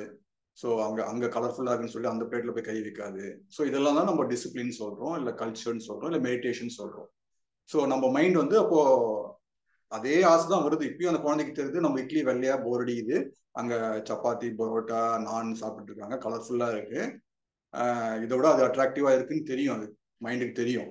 இருந்தாலும் அந்த மைண்டுடைய இம்பல்சஸை அதை பெருசா எடுத்துக்காம அதை ஆக்ஷன்ல காட்டாத அளவுக்கு இன்ஹிபிஷன் பண்ற அளவுக்கு வந்துடுச்சு அந்த குழந்தைக்கு. அப்போ அது அடல்ட்னு சொல்றோம். நம்ம அந்த மாதிரி பண்ண முடியாதுன்னு தான் நம்ம சோசியோபாத் சைக்கோபாத்லாம் சொல்றோம். அவங்க தான் பிரிசன்ஸ்ல இருக்காங்க. அந்த மாதிரி 3% ஆஃப் சொசைட்டி எப்பவுமே இருப்பாங்க. ஸோ அவங்களால சிவிலைசேஷனுக்குள்ளேயே வர முடியாது அவங்களால. ஸோ அது ஒரு 3% எப்பவுமே constant through out the history இருக்கும் அது. ஸோ அவங்கள தான் நம்ம அன்சிவிலைஸ்ட்னு சொல்றோம். ஸோ இதுதான் நம்ம மெடிடேஷனுக்கான டெஃபினேஷனா அன்னைக்கு கொடுத்தோம்னு நினைக்கிறேன். இதுல ஏதாவது நீங்க தெரிஞ்சுக்கணுமா அருண்? ஆமா, இது எப்படி மெடிடேஷனா சொல்றீங்கிறதா என்னோட கேள்வி. ஆக்சுவலா இந்த ரெண்டையுமே நீங்க சொன்ன எக்ஸாம்பிள்ல, இப்ப நீங்க சொன்ன எக்ஸாம்பிள் புரிஞ்சுது. பட் இது இப்ப ஏன்னா நம்ம தியானம்னு சொல்லும்போது யூஸ்வலா சில செஷன்ஸ்ல பண்ணுவோம் இல்லையா, கரண்ட்ல இருக்கிறதுக்காக சர்வரூப தியானம் அந்த மாதிரி. ஸோ இதை எப்படி தியானம் அப்படின்னு இதை லிங்க் பண்றோம் அப்படின்றது. இப்போ நம்ம சொன்ன எக்ஸாம்பிள் வந்து பிசிக்கல் மெடிடேஷன் எடுத்துக்கலாம்.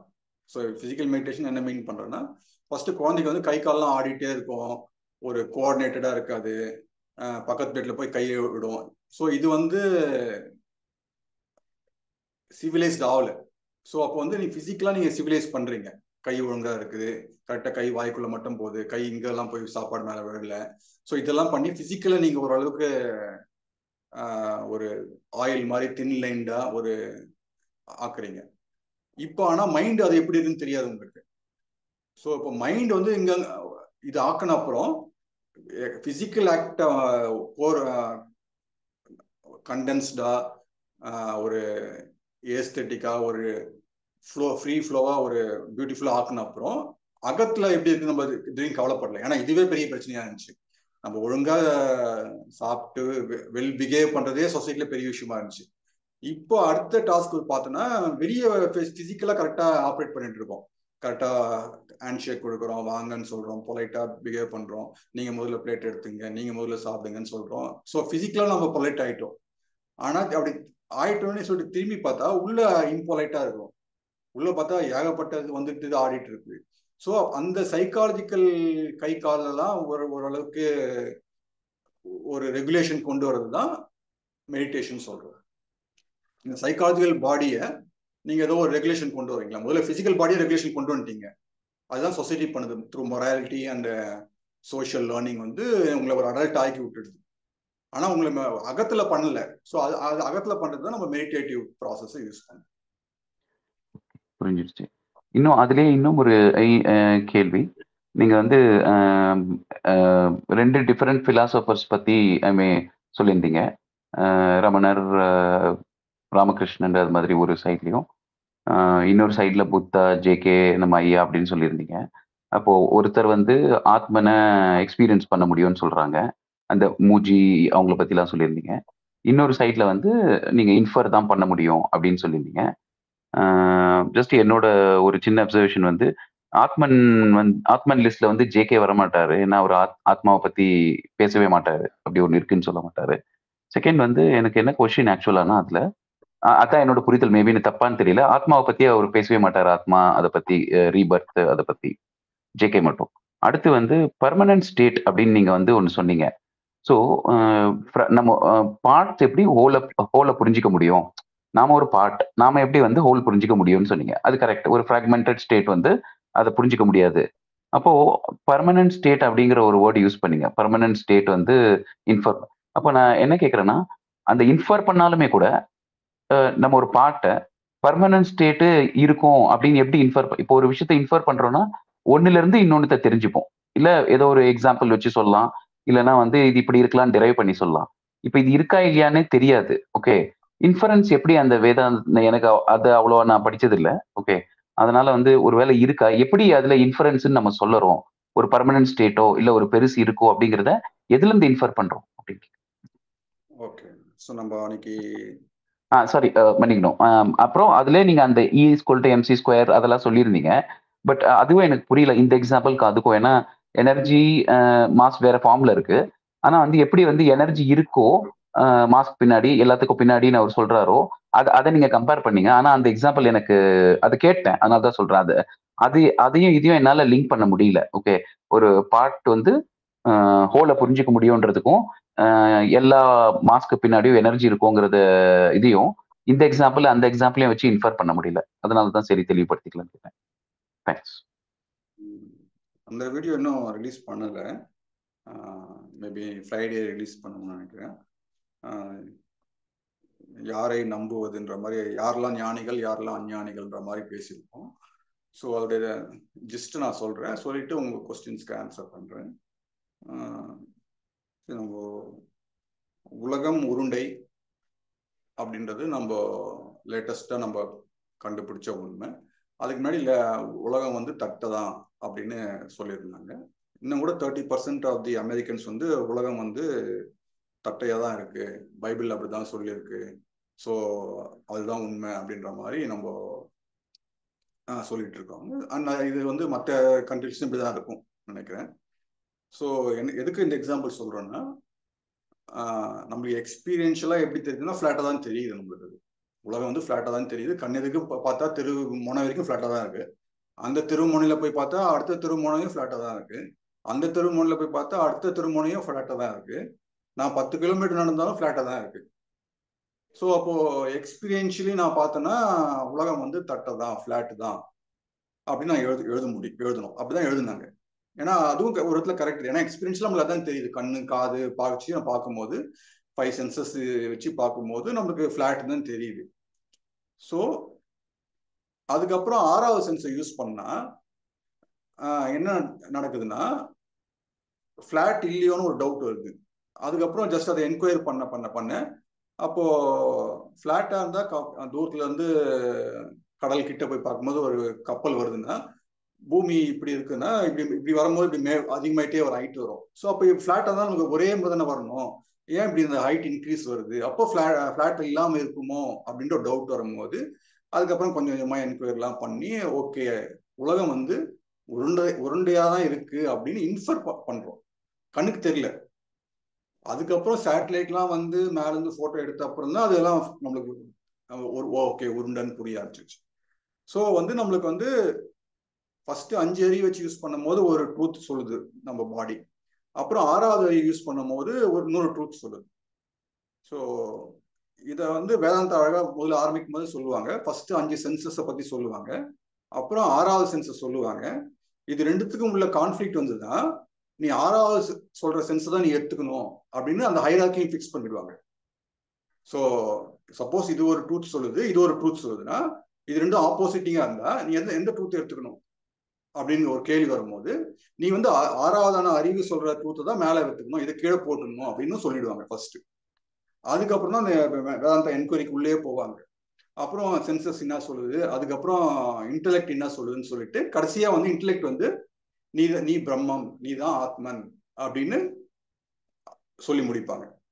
ஸோ இதுதான் வேதாந்தாவுடைய ஸ்ட்ரக்சர் இருக்கும். இப்போ வந்து வேதாந்தால வந்து ஃபர்ஸ்ட் அவங்க தான் வந்து ஆத்மனை இன்ட்ரோடியூஸ் பண்ணுவாங்க, டிஃபைன் பண்ணுவாங்க. ஆத்மனையோ இல்லை கடவுளை கூட வச்சுக்கலாம், இந்த 3 டெர்மினாலஜி யூஸ் பண்ணுவாங்க. Omniscient, omnipresent, omnipotent, all powerful, all knowing, everywhere. So இந்த 3 குவாலிட்டி தான் வந்து பிரம்மனுக்கு யூஸ் பண்ணுவாங்க. நம்ம கடவுளுக்காக தான் யூஸ் பண்ணுவோம். எங்க நிறைந்திருப்பார், எதிலும் இருப்பார், எல்லாம் அறிந்தவர், எல்லாம் வல்லவர் அப்படின்ற மாதிரி நம்ம வந்து பராக்கிரமா அப்படின்ற வேர்ட்ஸ்லாம் நம்ம யூஸ் பண்ணது காரணம் அதே டெஃபினிஷன் தான் வரும் நம்மளுக்கு. ஸோ அவங்க தான் டிஃபைன் பண்றாங்க ஃபர்ஸ்ட், இதுதான் பிரம்மன் அப்படின்னு டிஃபைன் பண்றாங்க. அதுதான் பர்மனன்ட் ஸ்டேட் நம்ம சிம்பிளா சொல்றோம். நம்ம அந்த பர்மனன்ட் ஸ்டேட்டா பர்மனண்டா ஒன்று இருக்கு அப்படின்ற மாதிரி அந்த ஒரு விஷயத்தை அவங்க இன்ட்ரடியூஸ் பண்றாங்க. அடுத்த ஸ்டேட்மெண்ட் என்ன சொல்றாங்கன்னா, அதை வந்து எக்ஸ்பீரியன்ஸ் பண்ண முடியாது, புலன்களாலோ அறிவாலேயோ 5 அறிவு 5 சென்சஸாலேயோ இல்லை இன்டெலெக்டாலேயோ யூ கான்ட் எக்ஸ்பீரியன்ஸ் இட் அப்படின்ற ஒரு ஸ்டேட்மெண்ட்டையும் மேக் பண்றாங்க. They're not enquiring, they're making a statement. And 3வது ஸ்டெப் என்ன சொல்றாங்கன்னா, it can be only inferred. இன்டெலெக்சுவலா நீ அதை அனுமானிச்சுக்கலாம் இருக்குதுன்னு, நீ இங்க இருக்கிற எல்லாமே பிரம்மம் தான்றதை நீ புரிஞ்சிக்கலாம்னால இன்டெலெக்டோடைய ப்ராசஸ் தான் இருக்கு. ஸோ இவ்வளவுதான் மேட்டர். ஸோ இதுதான் உலக உருண்டைன்னு சொல்றது, நம்ம இதுதான் சொல்றோம். ஆனா அன்பார்ச்சுனேட்லி என்ன ஆகுதுன்னா, ஒரு குரூப் ஆஃப் மாஸ்டர்ஸ் வந்து எக்ஸ்பீரியன்ஸ் பண்ண முடியும்னு சொல்லிடுறாங்க. ஆத்மனை எக்ஸ்பீரியன்ஸ் பண்ண முடியும், கடவுளை பார்க்க முடியும், கடவுளோட ஒன்னா ஆக முடியும் அப்படின்ற மாதிரி சொல்லி அந்த மாஸ்டர்ஸ் கிட்ட தான் நம்ம நிறைய வேதாந்தையா கூட நம்ம கத்துக்கிறோம், தப்பா கத்துக்கிறோம். ஸோ இந்த அப்போ வந்து இப்போ ரமணர் வந்து ஆன்ம சாட்சாத்காரம்ன்ற வேர்டு யூஸ் பண்றாரு. ஸோ ஆன்மாவை சாட்சாத்காரம்னா ஆன்மாவை நீ தரிசிக்கணும், பார்க்கணும் நேரடியா, அது நீ தான், அது நான் தான் இது அப்படின்னு ஒன்னோட புரிஞ்சுக்கணும் அப்படின்றாரு. ஸோ அப்படின்னும் போது அது எக்ஸ்பீரியன்ஸா ஆகுமானா ஆகவே ஆகாது. அப்போ என்ன மீன் பண்றாரு? அப்போ நிசர்கதத்தா வந்து உலகமே எனக்குள்ளதான் இருக்கு, நான் வேற உலகம் வேற இல்லைன்றாரு. அப்புறம் கலிபோர்னியால இருந்து ஒரு ஜெர்னலிஸ்ட் வந்து கேட்கும் போது, கலிபோர்னியால இப்ப என் ஃப்ரெண்டு என்ன பண்ணிட்டு இருக்கான்னு சொல்லுங்கன்னா, தெரியாது, அதுக்கெல்லாம் வேற ஒரு இது வேணும்ன்றாரு. ஆனா அடுத்த நாளே திருப்பி உலகம் எனக்குள்ளதான் இருக்குன்றாரு. ஸோ அப்படின்னும் போது அப்போ இந்த குரூப் ஆஃப் மாஸ்டர்ஸ் வந்து உலகம் வந்து தட்டைன்னு சொல்லிட்டு இருக்காங்க. இன்னும் அதை நம்ம ஃபாலோ பண்ணிட்டு தான் இருக்கிறோம். அப்படி பண்ணிட்டு இருந்தோம்னா நம்ம சேட்டலைட்லாம் விட முடியாது. நீங்க உலகம் உருண்டைன்னு ஃபர்ஸ்ட் கன்சீவ் பண்ணாதான் அதுக்கப்புறம் கிராவிட்டி புல் பண்ணும், கிராவிட்டிக்கு அகேன்ஸ்டா போகணும் அப்படின்னு ட்ரை பண்ணுங்க. இல்லைன்னா ஃபிளாட் நினைச்சிட்டா நீங்க அந்த எண்டுக்கு போயிட்டு அங்கிருந்து ஜம்ப் பண்ணலான்னு சொல்லி ட்ரை பண்ணிருப்பீங்க. நீங்க சேட்டலைட்டை வந்து ட்ரூத்தை பேஸ் பண்ணி தான் நீங்க விட முடியுமே தவிர உங்களுடைய எக்ஸ்பீரியன்ஷியல் ட்ரூத்தை வச்சு பண்ண முடியாது. ஸோ அதனால இவங்க யாரெல்லாம் வந்து இந்த எக்ஸ்பீரியன்ஷியல் ட்ரூத்தை உலகம் தட்டுன்னு சொல்றாங்களோ அவங்க நம்ம டிஸ்கார்ட் பண்ண வேண்டியது இருக்கு அப்படின்ற மாதிரி சொல்லி முடிச்சோம். நன்றி. ஆனா நீங்க சொன்ன இது எல்லாமே இந்த வீடியோ இன்னைக்கு நீங்க உங்க ஸ்டேட்டஸ்ல போட்டிருந்தீங்க, இது வந்திருக்கு. அதை பார்த்துட்டு தான் நான் இந்த கேள்வியை கேட்டேன். இந்த பிளாட் எர்த், ரவுண்ட் எர்த் வந்திருக்கு. இதுக்கப்புறம் நீங்க பேசியிருக்கோம், இன்னொரு செஷன்ல பேசணும். அதுல வந்து மட்டுமே பேசியிருப்போம். இது வந்து வேதாந்தாவை பத்தி பேசணும். Okay okay okay. ஸோ இன்னைக்கு செஷன்ல இருந்து தான் நான் இந்த கேள்விகளை நோட் பண்ணேன். ஃபர்ஸ்ட் சொன்னது வந்து கண்ணன் சொன்ன அந்த 2 கேள்வி கேட்டேன் இல்லைங்களா? அது வந்து வேற ஏதோ செஷன், அது லோட் ஆகல. இதுல இருந்து தான் கேட்டேன். பட் இதுல அதான் எனக்கு அந்த புரியாத விஷயம் அது ஒண்டிதான். ஏன்னா இன்ஃபர் பண்றதுக்கு ஒண்ணு வேணும். உலகம் உருண்டம்ங்கிறதுக்கு இன்ஃபர் பண்ண ஷிப்பு போயிட்டே இருந்துச்சு. அது வந்து கொஞ்ச நேரத்துல மறைஞ்சிடுது. எப்படி மறையுதுன்னு தெரியல. அதுக்கப்புறம் அதையும் ஒரு ஆங்கிள் வச்சு பார்த்தப்போ தெரிஞ்சது. அப்புறம் ஃபார்முலாஸ் வச்சு they found out it is சர்க்கிள்னு. அப்படிதான் அந்த ஷிப்போட இதை வச்சு உலகம் உருண்டைன்னு கண்டுபிடிச்சாங்கன்னு சொல்லுவாங்க. அப்போ இன்ஃபர் பண்றதுக்கு அங்க ஒண்ணு இருக்கு. அவங்க சில சில லென்ஸை ஒரு சில மெத்தட்ல வச்சு பார்த்து அப்புறம் அந்த ஆங்கிள் கால்குலேஷன்லாம் பண்ணி ஓகே ஷிப்பு மறைஞ்சே போகல, அது வந்து இந்த ஆங்கிள் போகுது பாத்தீங்கன்னா அப்ப ஸ்ட்ரெயிட்டா நம்ம கண்ணுக்கு தெரியும்னு. ஸோ அது இன்ஃபர் பண்றோம் ஏன்னா அங்க டேட்டா இருக்கு. இப்ப இங்க வந்து நீங்க அந்த ஃபர்ஸ்ட் ஸ்டேட்மெண்ட் வேதாந்தத்துல சொன்னதே ஆத்மா இருக்கு, அப்புறம் ஆத்மாவை கொண்டு அதாவது ஆத்மா சாட்சாத்காரத்தை பத்தி பாருங்க, இல்ல அடுத்த ஸ்டேட்மெண்ட் வந்து எக்ஸ்பீரியன்ஷியலா நீங்க உணர முடியாது அப்படின்னு. ஸோ ஏதாவது ஒரு ஸ்டேட்மெண்ட் இன்ஃபர் பண்றதுக்கே இல்ல. ஃபர்ஸ்ட் இதுமே ஹைபோதெட்டிக்கல், செகண்ட் இதுமே இப்போ லெட் அஸ் அஸ்யூம் எக்ஸ்ங்கிற மாதிரி ஹைபோதெட்டிக்கலா இருக்கு.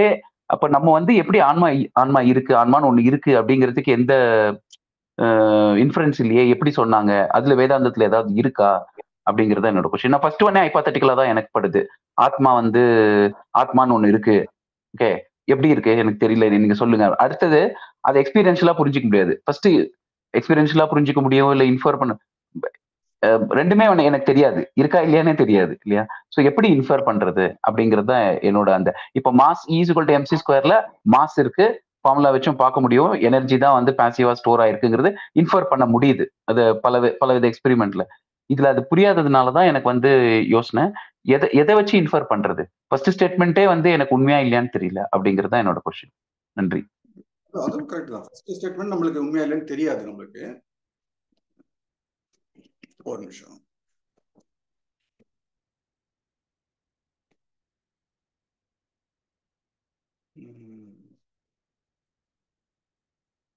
யூடியூப் லிங்க் கேட்டிருக்கீங்க, அது பகவத் பாதையில இன்னைக்கு வந்திருக்கு, இன்னைக்கு வீடியோல அதை பாருங்கம்மா. அதுல ஜூம் மீட்டிங்ஸ்லாம் அதுல வந்துடும், இனிமேல் பகவத் பாதை தமிழ்ல வந்துடும். ஓகே, ஃபுல் வீடியோ வந்துடும்.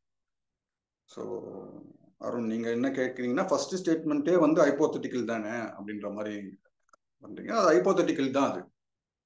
ஸோ ஏன்னா உங்களுக்கு நம்ம எப்படி நம்ம தெரியும்னா 5 சென்சஸ் மூலம் பார்க்கும்போது தான் நம்ம தெரியும். அப்படி இல்லாத அறிவு மூலமா நம்ம இன்ஃபர் பண்றதுனால அனுமானிக்கிறோம். ஓ இப்படி இருக்கலாம், அப்படி இருக்கலாம் அப்படின்னு நம்ம அனுமானிக்க தான் முடியுது. அதனாலதான் அவங்க அதை அனுமானிச்சுதான் அது இருக்குன்னு சொல்றாங்க ஃபர்ஸ்ட். ஸோ அதை ஆனா அப்படி சொல்ல முடியாது இல்லை. ஃபர்ஸ்ட் எடுத்தோம் நீங்க ஒரு பிலாசபி நீங்க எஸ்டாப்ளிஷ் பண்ணும் போது அவங்க சொல்ற அதுவும் அந்த காலத்துல சொல்லும் போது அந்த மெத்தடாலஜி யூஸ் பண்ணாங்க, அது கரெக்ட் தான். இப்போ நம்ம என்ன எடுத்துக்கணும்னா அதுவும் வந்து இன்ஃபரன்ஸ் தான், அது பெட்டர் இன்ஃபரன்ஸ், வேற ஏதாவது இன்ஃபரன்ஸ் இல்லாதனால நம்ம அப்படி எடுத்துக்கிறோம். ஓகே, இப்படி வச்சுக்கலாமா? இப்போ சொல்றாங்க இல்லையா, இந்த உலகம்லாம் எப்படி கடவுள் இல்லைன்னு சொல்லும் போது உடனே ஒரு கிரியேஷன் இருந்தா கிரியேட்டர் இருக்கணும், அது மாதிரி வந்து சோ இப்படி இருந்தா இது அப்படிங்கிற அளவுல நம்ம அதை எடுத்துக்கலாம் இல்லையா?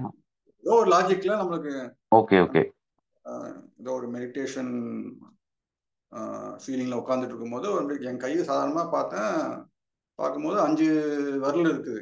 பார்த்தா 5 விரல் அப்படியே ஆச்சரியமா ஆயிடுச்சு. 5 விரல் எப்படி இருக்குன்னு ஆச்சரியமா இருக்கு. ஒன்னு ஒவ்வொரு சைஸ்ல இருக்கு. அப்புறம் அப்படி பார்த்தா எல்லாருக்கும் இதே மாதிரி இருக்கு, 5 விரல் இருக்கு. அப்போ பார்க்கும்போது அப்ப ஏதோ ஒரு காமனாலிட்டி இருக்கும்ல. ஸோ எல்லாருக்கும் 5 விரல் இருக்கு, எனக்கும் 5 விரல் இருக்கு. அப்போ ஏதோ ஒரு காமனா ஏதோ ஒன்று இருக்கணும்ல, ஒரு காமன் டெம்ப்ளேட் இல்ல காமன் டிஎன்ஏ. ஸோ ஏதோ ஒன்று இருக்கணும்ல. ஆனா என் கணக்கு அது தெரியல. அது இன்ஃபர் தானே பண்றோம் நம்ம. ஸோ ஓகே, இங்கேயும் 5 விரல் இருக்கு, அங்கேயும் 5 விரல் இருக்கு அப்படின்னும் போது அப்போ 700 கோடி பீப்புளுக்கும் 5 விரல் தான் இருக்கு.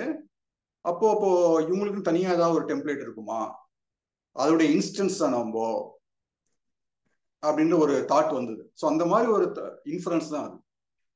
ஓகே ஓகே ஸோ ஜேகே வந்து இந்த கான்சியஸ்னஸ்க்கு சொல்லுவார், யூனிவர்சல் கான்சியஸ்னஸ், இண்டிவிஜுவல்னு ஒன்றும் இல்லை. அப்போ அதோட இன்ஸ்டன்ஸ் தான். இந்த எமோஷன்ஸ்க்கு கூட நம்ம சொல்றோம்ல, எல்லா எமோஷன்ஸும் ஒன்று தான், எனக்கு ஒரு பிரச்சனை உனக்கு ஒரு பிரச்சனை, கோவம் தான் எல்லாருக்கும், எல்லா மனுஷனுக்கும். அந்த மாதிரி இந்த பிசிக்கல் இதையும் நீங்க சொன்னதை அப்படி எடுத்துக்கலாம் இல்லையா? ஸோ ஒரு இன்ஃபரன்ஸ் வச்சு இதுக்கு ஏதோ ஒரு பேஸ் இருக்கணும். அந்த நீங்க ஆட்டம் அண்ட் மாலிக்யூல் சொன்னீங்க இல்லையா, அந்த மாதிரி எடுத்துக்கலாம்னு நினைக்கிறேன். ஓகே, நான் எதுக்காக இந்த கேள்வியை மெயினா ஸ்பெசிஃபிக்கா தெரிஞ்சுக்கணும்னு நினைச்சேன்னா, இப்போ நீங்க ஒரு எக்ஸாம்பிள் ஒன்று சொன்னீங்க, ஓஷோ புக்கு படிக்கும்போது வந்து விவேகானந்தரே ஞானம் அடையலன்னு அப்படியே புக்கை போட்டுட்டு சுற்றி சுற்றி வந்தேன்னு. கிட்டத்தட்ட அதே மாதிரி வந்து ஒரு ஜேகே தெரிஞ்சு பார்க்க ஆரம்பிச்சப்போ ஒரு 2-3 வீக்ஸ் கழிச்சு எதுக்கு இவரை பற்றி தெரிஞ்சுக்கிட்டோம் அப்படின்ற மாதிரி எனக்கு ரொம்ப கஷ்டமா இருந்தது. ஏன்னா கடவுள் இல்லை, ரீபர்த் ஒரு நிறைய சர்ச் பண்ணி 600க்கும் மேல வீடியோ. அவர் ரீபர்த் பத்தி எதனா சொல்லியிருக்காரா, எப்படி அதை நம்ம த்ரோ பண்றது, கடவுள் பத்தி சொல்லியிருக்காரா, எப்படி த்ரோ பண்றதுன்னு எனக்கு தூக்கம் இல்லை, டிஸ்டர்பன்ஸாவே இருந்தது. இவரை தெரிஞ்சுக்காமவே போயிட்டு இருக்கலாம் போல் இருக்கேங்கிற மாதிரி. அது கடக்கிறதுக்கு ஒரு 3-4 வீக்ஸ் ஆச்சு. அப்புறமா ஜேகேவோட அந்த இதையும் அந்த ஸ்டார் ஆஃப் த இதையும் பார்த்தப்போ ஒரு விஷயத்த வந்து எப்படி த்ரோ பண்ணாரு ஸ்டேஜ்ல, எவ்வளவு பெரிய விஷயத்த அப்படின்னும் போது அப்போ வந்து இதுதானே கரெக்ட். இப்போ நம்ம நீங்க ஒரு டாபிக்ல கூட சொன்னீங்கல்ல, ஒரு பர்சனோட அட்டாச் பண்ணிட்டு அப்படி இருந்தோம்னா நம்ம இன்னும் இடியட்ஸா தான் இருக்கும். ஓகே, இவருக்கு தான் நான் ஓட்டு போடுவேன் இல்லை இவர். அப்போ வந்து இதை அவரால் பண்ண முடியுதுன்னா அப்போ என்னால அதை விட்டும் போக முடியல அவர் சொன்னதை. அப்போ அந்த ரீபர்த்தோ காடோ அட்டாச் ஆகும். அப்போ அதை விட்டு ஓகே எனக்கு தெரியாத விஷயத்த பத்தி பேச வேணான்னு பகவத் ஐயாவும் சொல்லுவாரு. ஒரு இன்ஃபுளுன்ஸ்ல சொல்றோம், அது வேணும்னா வச்சுக்கோங்க, வேணாம்னா விட்டுருங்கன்னு. அதனால திரும்ப இந்த ஆத்மன் பத்தி நீங்க சொன்னா நினைச்சேன், திரும்ப இந்த குழப்பத்துக்கு போகக்கூடாது. எது தெரியுமோ அதை பத்தி மட்டும் யோசிக்கலாம், தெரியாதது வந்து தெரியணும்னா தெரிஞ்சுக்கிட்டோம் அப்படின்னு. அதனாலதான் சரி இந்த ஆத்மன் டாபிக் வந்தப்போ எனக்கு இருக்கோ, ஒருவேளை நான் அதை படிச்சது இல்லாதனால ஒருவேளை வேற ஏதாவது இன்ஃபுளுன்ஸ் வேதாந்தத்துல இருக்குமோ தெரிஞ்சுக்கலாமேன்னு கேட்டேன். ரொம்ப நன்றி, தேங்க்ஸ். நீங்க இப்போ ஜேகேவை பார்க்கும் போது பல விஷயங்கள் இடிச்சது இல்லையா? ஸோ அந்த ப்ராசஸ்ல நீங்க கோ த்ரூ பண்ணதுனால தான் நீங்க வந்து பெட்டரா மேல வந்திருக்கீங்க. ஸோ உள்ள வந்து கான்ஃபிளிக்ட் வரும். அது இந்த ஃபீனிக்ஸ் பறவை மாதிரி உங்களுக்குள்ள இருக்கிற டெட் பார்ட்ஸ் எல்லாம் உங்களை விட்டு போகணும், எரியணும். அப்போதானே நியூக்கு இடம் இருக்கும். ஸோ அப்போ நீங்க வந்து ஒரு அந்த சேர்னிங் நடக்கணும் உங்களுக்குள்ள. ஓகே, இதெல்லாம் நம்ம பழசு வச்சுட்டு இருந்தோம், இதுதான் மேல சூப்பர்னு வச்சுட்டு இருந்தோம், இப்போ ஒன்று புதுசா வருது, இதுக்கும் எனக்கு இடிக்குது. அப்போ இது ரெண்டுத்துக்கும் சண்டை நடக்கும். சண்டை நடந்து ஏதோ ஒன்று தூக்கி போட்டு ஓகே இதெல்லாம் தேவையில்லை, இதுதான் கரெக்ட் அப்படின்னு சொல்லி நீங்க அப்படியே ஷேப் பண்ணிட்டே போனதுதான் கரெக்டா நீங்க வந்து மேல வந்து நிற்க முடியும். அந்த ப்ராசஸ் கரெக்ட் தான் நீங்க பண்ணது. அண்ட் இது நிறைய பேர் வந்து இதை பண்ண தவறிடுறாங்க. ஸோ அவங்க என்ன கம்ஃபர்டபுளா நினைக்கிறாங்கன்னா நம்ம கம்ஃபர்ட் ஜோன்லயே இருக்கணும், ஏதாவது கிளாஷிங் வந்தா அதை தூக்கி போட ட்ரை பண்றாங்க. ஸோ ஏதோ ஒன்று ஹர்ட் ஆச்சுன்னா அதுதான் முக்கியம். இப்போ ஹர்ட் ஆச்சுனாலே அது சம்திங் ஊண்டு இருக்குன்னு அர்த்தம். சம்திங் அன்பாயில்டு, சரியா வேகாம நீங்க எடுத்து உள்ள போட்டு வச்சுக்கிறோம். அதை கொஸ்டின் பண்ண உடனே கோவம் வருது நம்மளுக்கு. இவர் எப்படி பேசலாம், இவர் ஏன் இப்படி சொல்லலாம், அப்ப இவங்கெல்லாம் இப்படி சொன்னாங்க அப்படியா. எனக்கு தெரிஞ்சு ஃபர்ஸ்ட் ஹர்ட் ஆனாலே அது ஃபர்ஸ்ட் ரைட் சைன். அது சம்திங் அது வந்து உண்மையா டச் ஆயிருக்கு, அது உண்மை வந்து டச் பண்ணிருக்கு அப்படின்னு அர்த்தம்.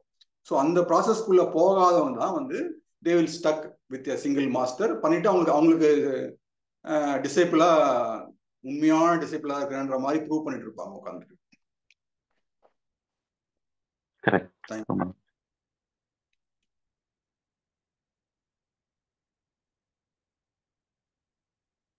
ஓகே, மற்றவங்க கேள்வி கேட்டோன்னு கடைசியில எனக்கு ஒரு பிரச்சனையை எப்படி சால்வ் பண்ணணும்னு கேட்கணும் தியானத்தை பத்தி.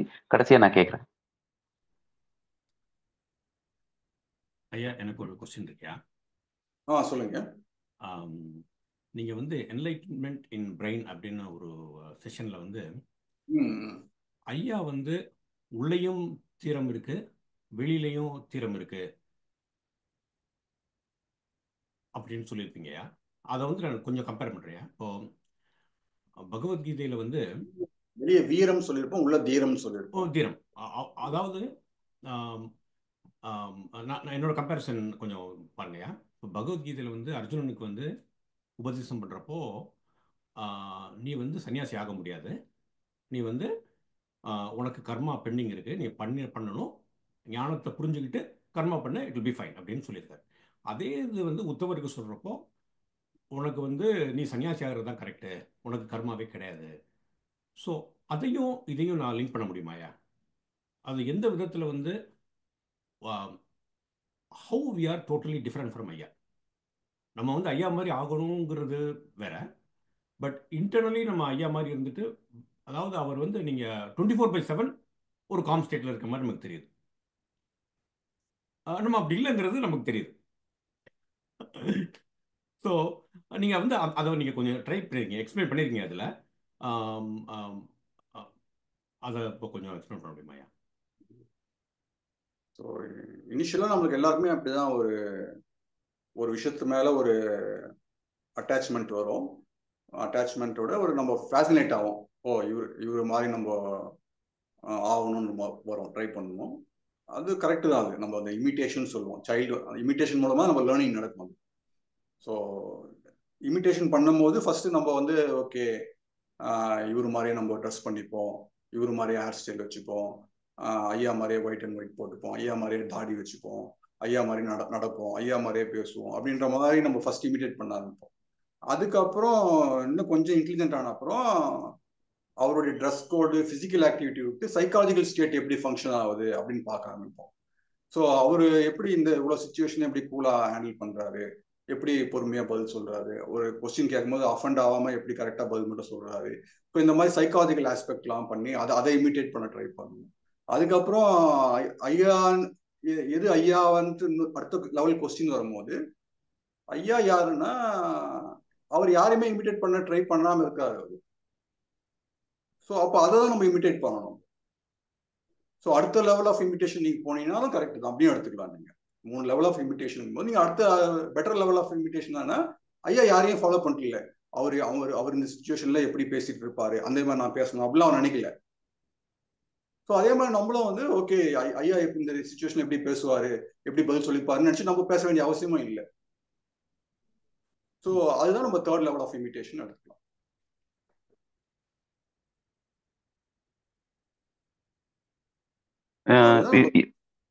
நீங்க இப்படி எடுத்துக்கலாமா? நீங்க அன்னைக்கு இன்னொரு விஷயம் சொன்னீங்க இல்லையா, ஐயா எல்லாம் 8 ஹவர் அப்படியே பிரசன்ட் நம்ம அந்த அவேர்னஸ்ல இருப்பாரு அப்படின்னு சொன்னீங்க, எங்கேயும் போகாம.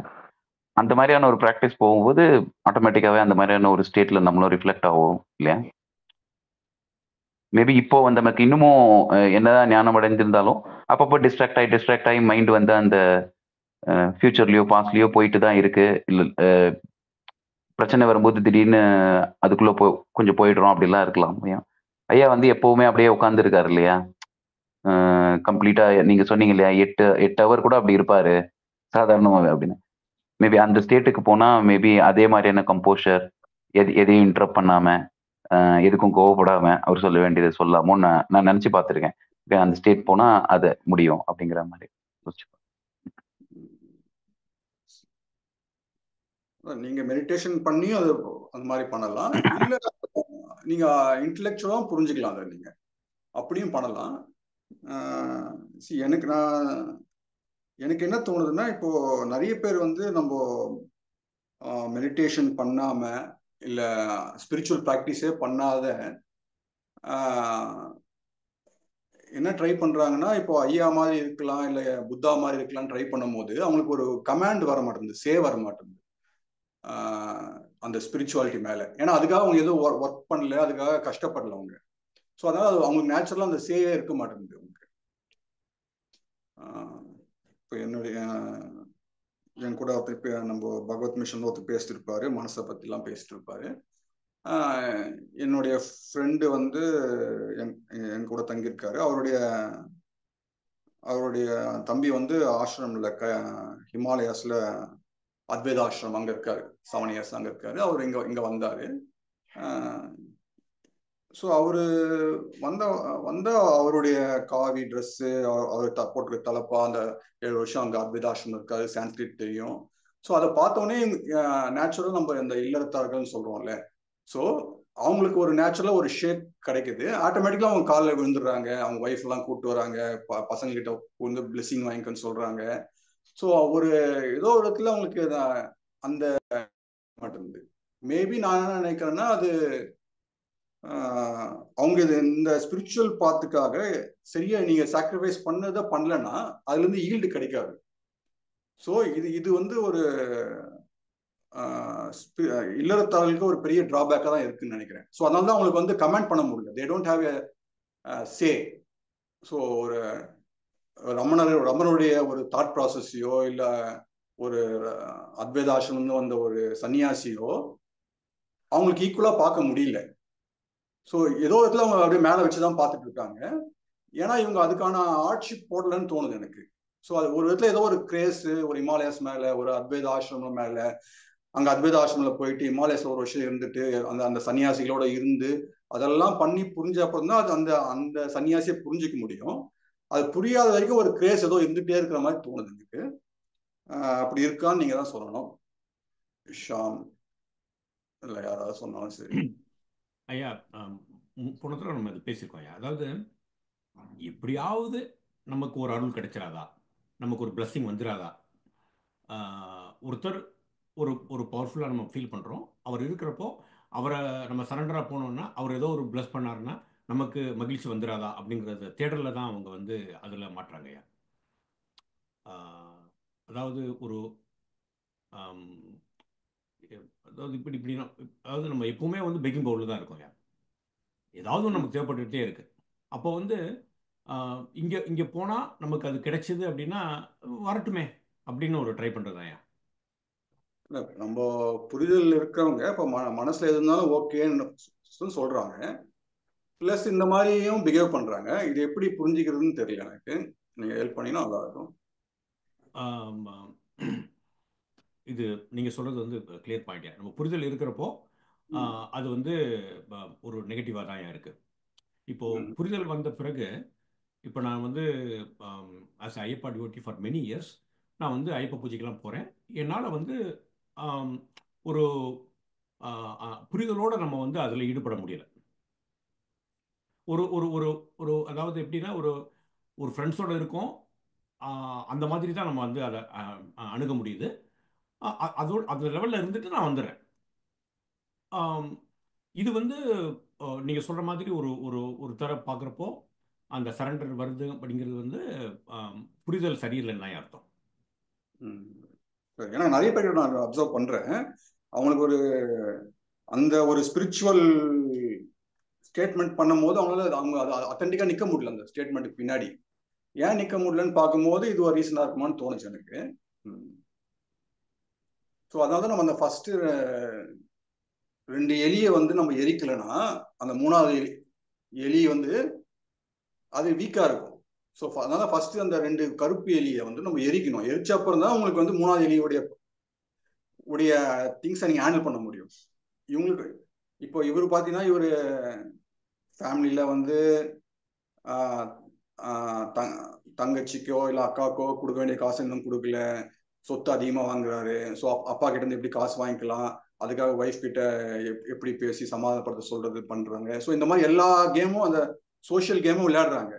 ஸோ அதனால அவங்க ஒரு சோஷியல் அனிமல், அந்த அக்லினஸ் அவங்களுக்கு தெரியுது. அதனால அவங்க நானும் ரமணனும் எப்படி இருக்க முடியும் ஈக்குவலா அப்படின்ற மாதிரி அவங்களுக்கு அவங்க தாட் ப்ராசஸ் வருதுன்னு நினைக்கிறேன். ஏன்னா அவங்களுடைய அக்லினஸ் அவங்களுக்கு கிளியரா தெரியும். நம்ம காசுக்காக எப்படிலாம் ட்விஸ்ட் பண்றோம், எங்கெல்லாம் டீவியேஷன் எடுக்கிறோம், எங்கெல்லாம் உழைஞ்சு கொடுக்குறோம், எப்படி மற்றவங்கள என்ன திங்ஸ் ஹைட் பண்றோம் அப்படின்னு அவங்களுக்கு நல்லா தெரியும். மற்றவங்களுக்கு தெரியாம இருக்கலாம், ஆனா அவங்க மைண்டு பத்தி தெரியும் கண்டிப்பா. ஸோ அதனால அவங்களுடைய ஸ்கேச்சர் வந்து எப்பவுமே வந்து ஒரு சின்னதா ஒரு 2 feet தான் இருக்கும்னு தோணுது எனக்கு. ஸோ அதனாலதான் அவங்க இந்த மாதிரி சன்னியாசியோ இல்ல ரமணையோ பார்க்கும்போது அவங்க ஜெய்ஜாண்டிக்கா தெரியுறாங்களோன்னு தோணுது எனக்கு.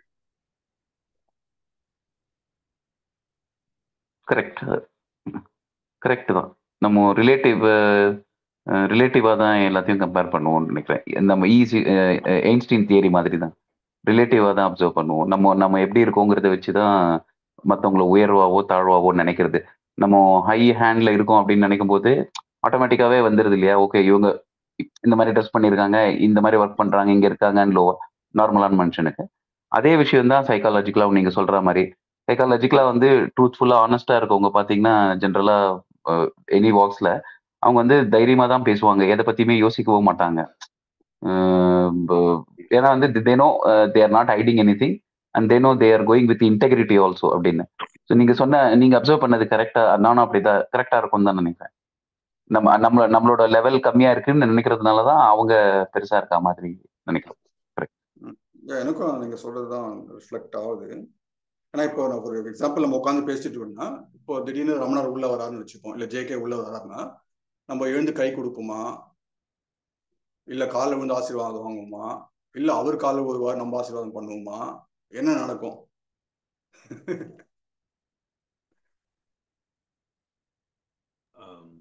ஐயா, அதாவது நம்ம ரமணரை பற்றி படிக்கிறப்போ ரமணர்கிட்ட வந்து ஒருத்தர் போய் கேட்குறாரு, இந்த மாதிரி எனக்கு நீங்கள் சொல்கிற மாதிரி எதுவுமே வரமாட்டேங்குது, புரிதல் வரமாட்டேங்குது. நம்ம அங்கேயே பார்ப்போம், புரிதல் வரமாட்டேங்குது, நீங்கள் வந்து எனக்கு அருள் கொடுங்க, பிளஸிங் பண்ணுங்க, எனக்கு வரும் அப்படின்றப்போ அவர் சொல்கிறாரு, அங்கே கொடுக்கறதுக்கு ஒன்றுமே இல்லையா, அதாவது நீ குறுக்க வராம இரு, அது ஆல்ரெடி இருக்கு. அது புரிதல் இருக்கு, நீ போய் அதை டிஸ்டர்ப் பண்ணாம அதை நீ அப்சர்வ் பண்ணாலே போதும்.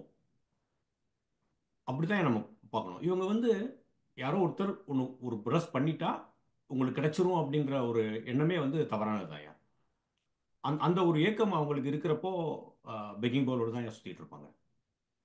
அது ஓகே. இப்போ நான் ஒரு சினாரியோ சொன்னல, ரூம்குள்ள இப்போ வராரு ஜேகே வராரு ரமணர் வராருன்னா நம்ம எப்படி நம்மளும் ஞானின்னு சொல்லிக்கிறோம், நம்ம எப்படி ரியாக்ட் பண்ணுவோம்னு கேட்குறேன்.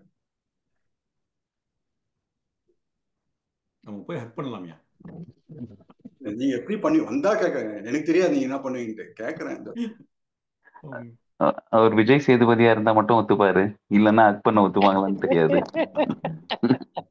இல்ல ஆக்சுவலா இந்த கேள்விக்கு என்ன பதில்னா, ஐ திங்க் இப்போ நம்ம ஐயா வந்து இருக்கும்போது நம்ம என்ன பண்றோம் அப்படிங்க. இப்போ ஓகே, ஐயாவோட க்ளோஸா இருக்கவங்க ஓகே, ஒரு கல்யாண நாள் நான் பார்த்துருக்கேன், நம்ம சரவணன் சார் இப்படி காலில் விழுந்து வாங்குறாங்க, அது ரெகுலர் ப்ராசஸா பண்றாங்க. மற்றபடிக்கு ஐ திங்க் ஐயா வரும்போது நம்ம எப்படி ஒரு கொஞ்சம் நம்மளோட கொஞ்சம் எவால்வ் ஆயிருக்காரு, இந்த விஷயங்கள் எல்லாம் நம்மளுக்கு மெயினா வந்து நட்ஷல்ல சொல்லியிருக்காரு. அந்த எப்படி ஒரு பிசிக்கல் லைஃப்ல நம்ம எப்படி ஒரு ரெஸ்பெக்ட் கொடுப்போம் ஒரு ஐஏஎஸ் ஆஃபீஸரோ, இல்லை நம்மளோட கொஞ்சம் அந்த மாதிரியான ஒரு ரெஸ்பெக்ட் இருக்குமே தவிர, ஐ திங்க் நம்ம கடவுள் மாதிரி எல்லாம் நினைச்சு வணங்குறது இல்லை. ஐயாவோட இருக்கும்போது அதே ஃபீலிங் தான் இருக்கும், ஒரு ரெஸ்பெக்ட் இருக்கும் கண்டிப்பா. ஏன்னா இவங்க போர் ரன்னர்ஸ், அதே சமயத்துல குழப்பல, கரெக்டான விஷயம் அந்த டைம்ல சேரலனா கூட குழப்பல.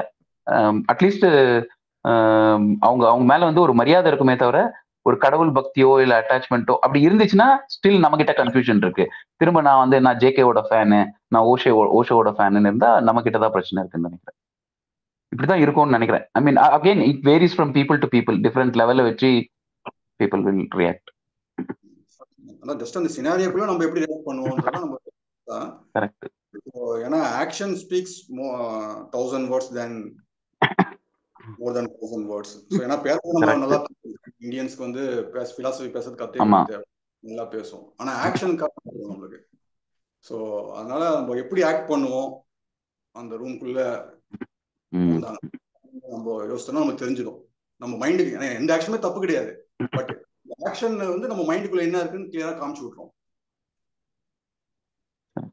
அந்த ட்ரெயின் எக்ஸாம்பிள் தான் இல்லையா, எந்த சைடு 5 பேர் இருக்க சைட்ல போவியா, ஒருத்தர் இருக்க சைட்ல திருப்பிவியான்னு சொன்னப்போ ஒருத்தர்னு சொல்லிட்டு ஆக்சுவலா பண்ணும்போது எந்த சைடுமே அந்த லிவரை இது. So action is different from what we ஸ்பீக்ல. we will do. சொல்லுங்க ஐயா.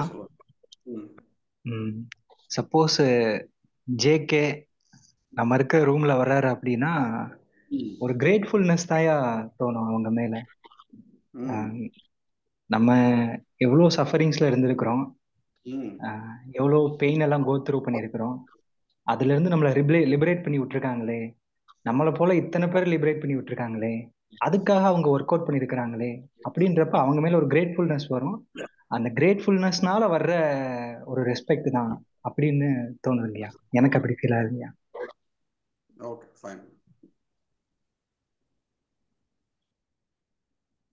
ஸோ அதுதான் இப்போ நம்ம அந்த ஃபர்ஸ்ட் அந்த 2 எலியை எரிக்காம வரதுனால வர பிரச்சனைகள் இது இப்போ நம்ம பேசுனது எல்லாமே.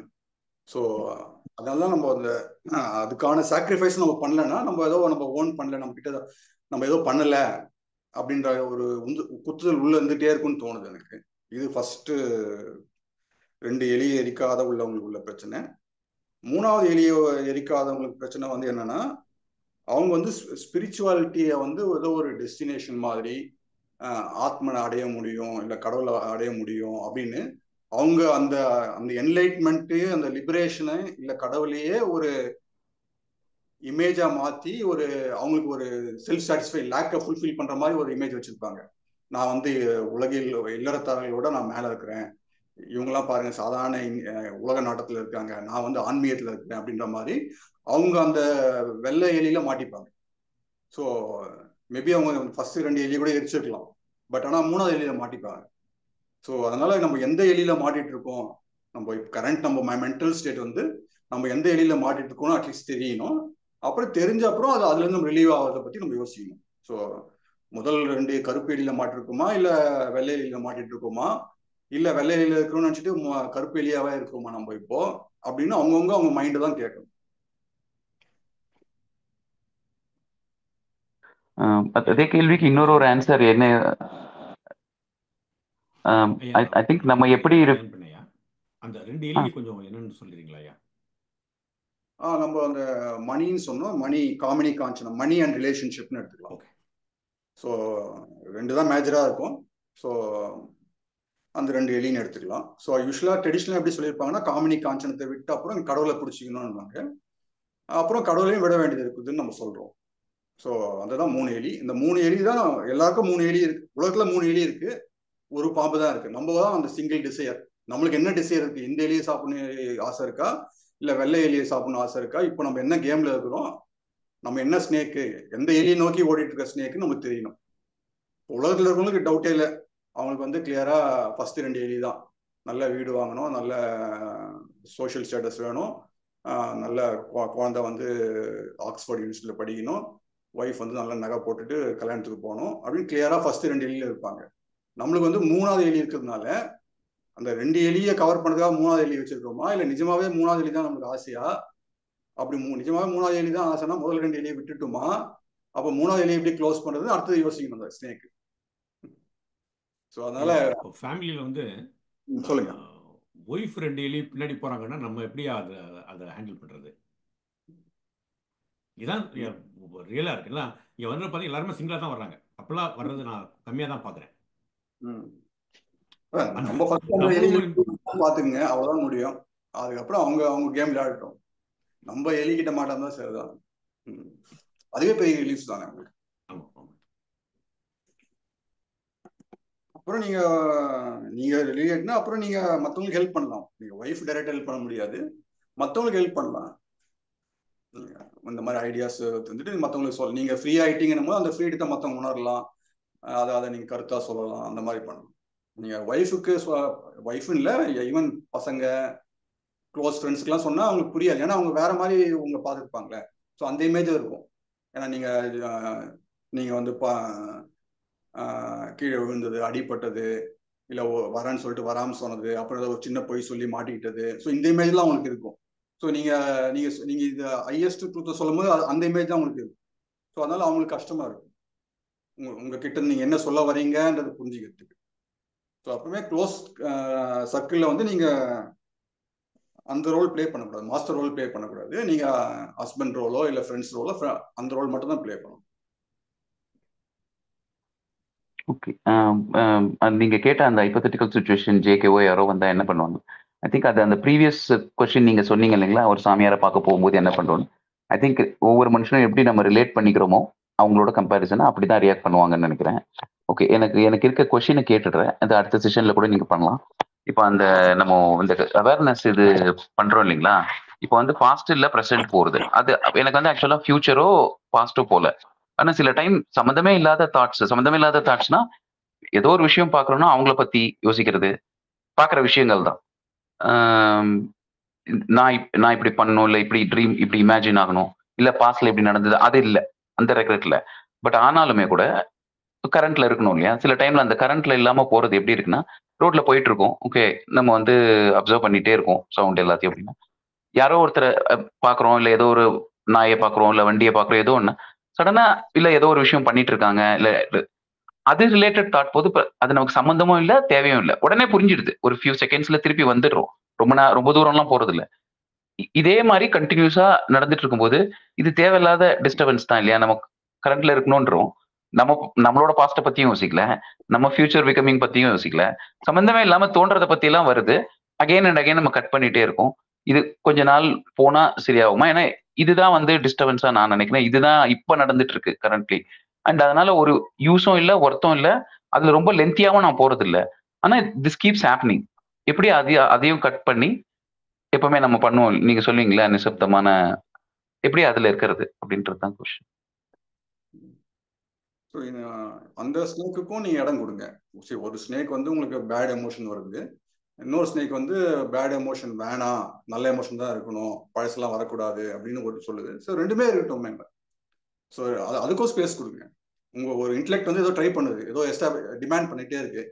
ஸோ அதை டிமாண்ட் பண்ண வேணாம்னு சொல்லாம டிமாண்ட் பண்ணது பண்ணட்டும்.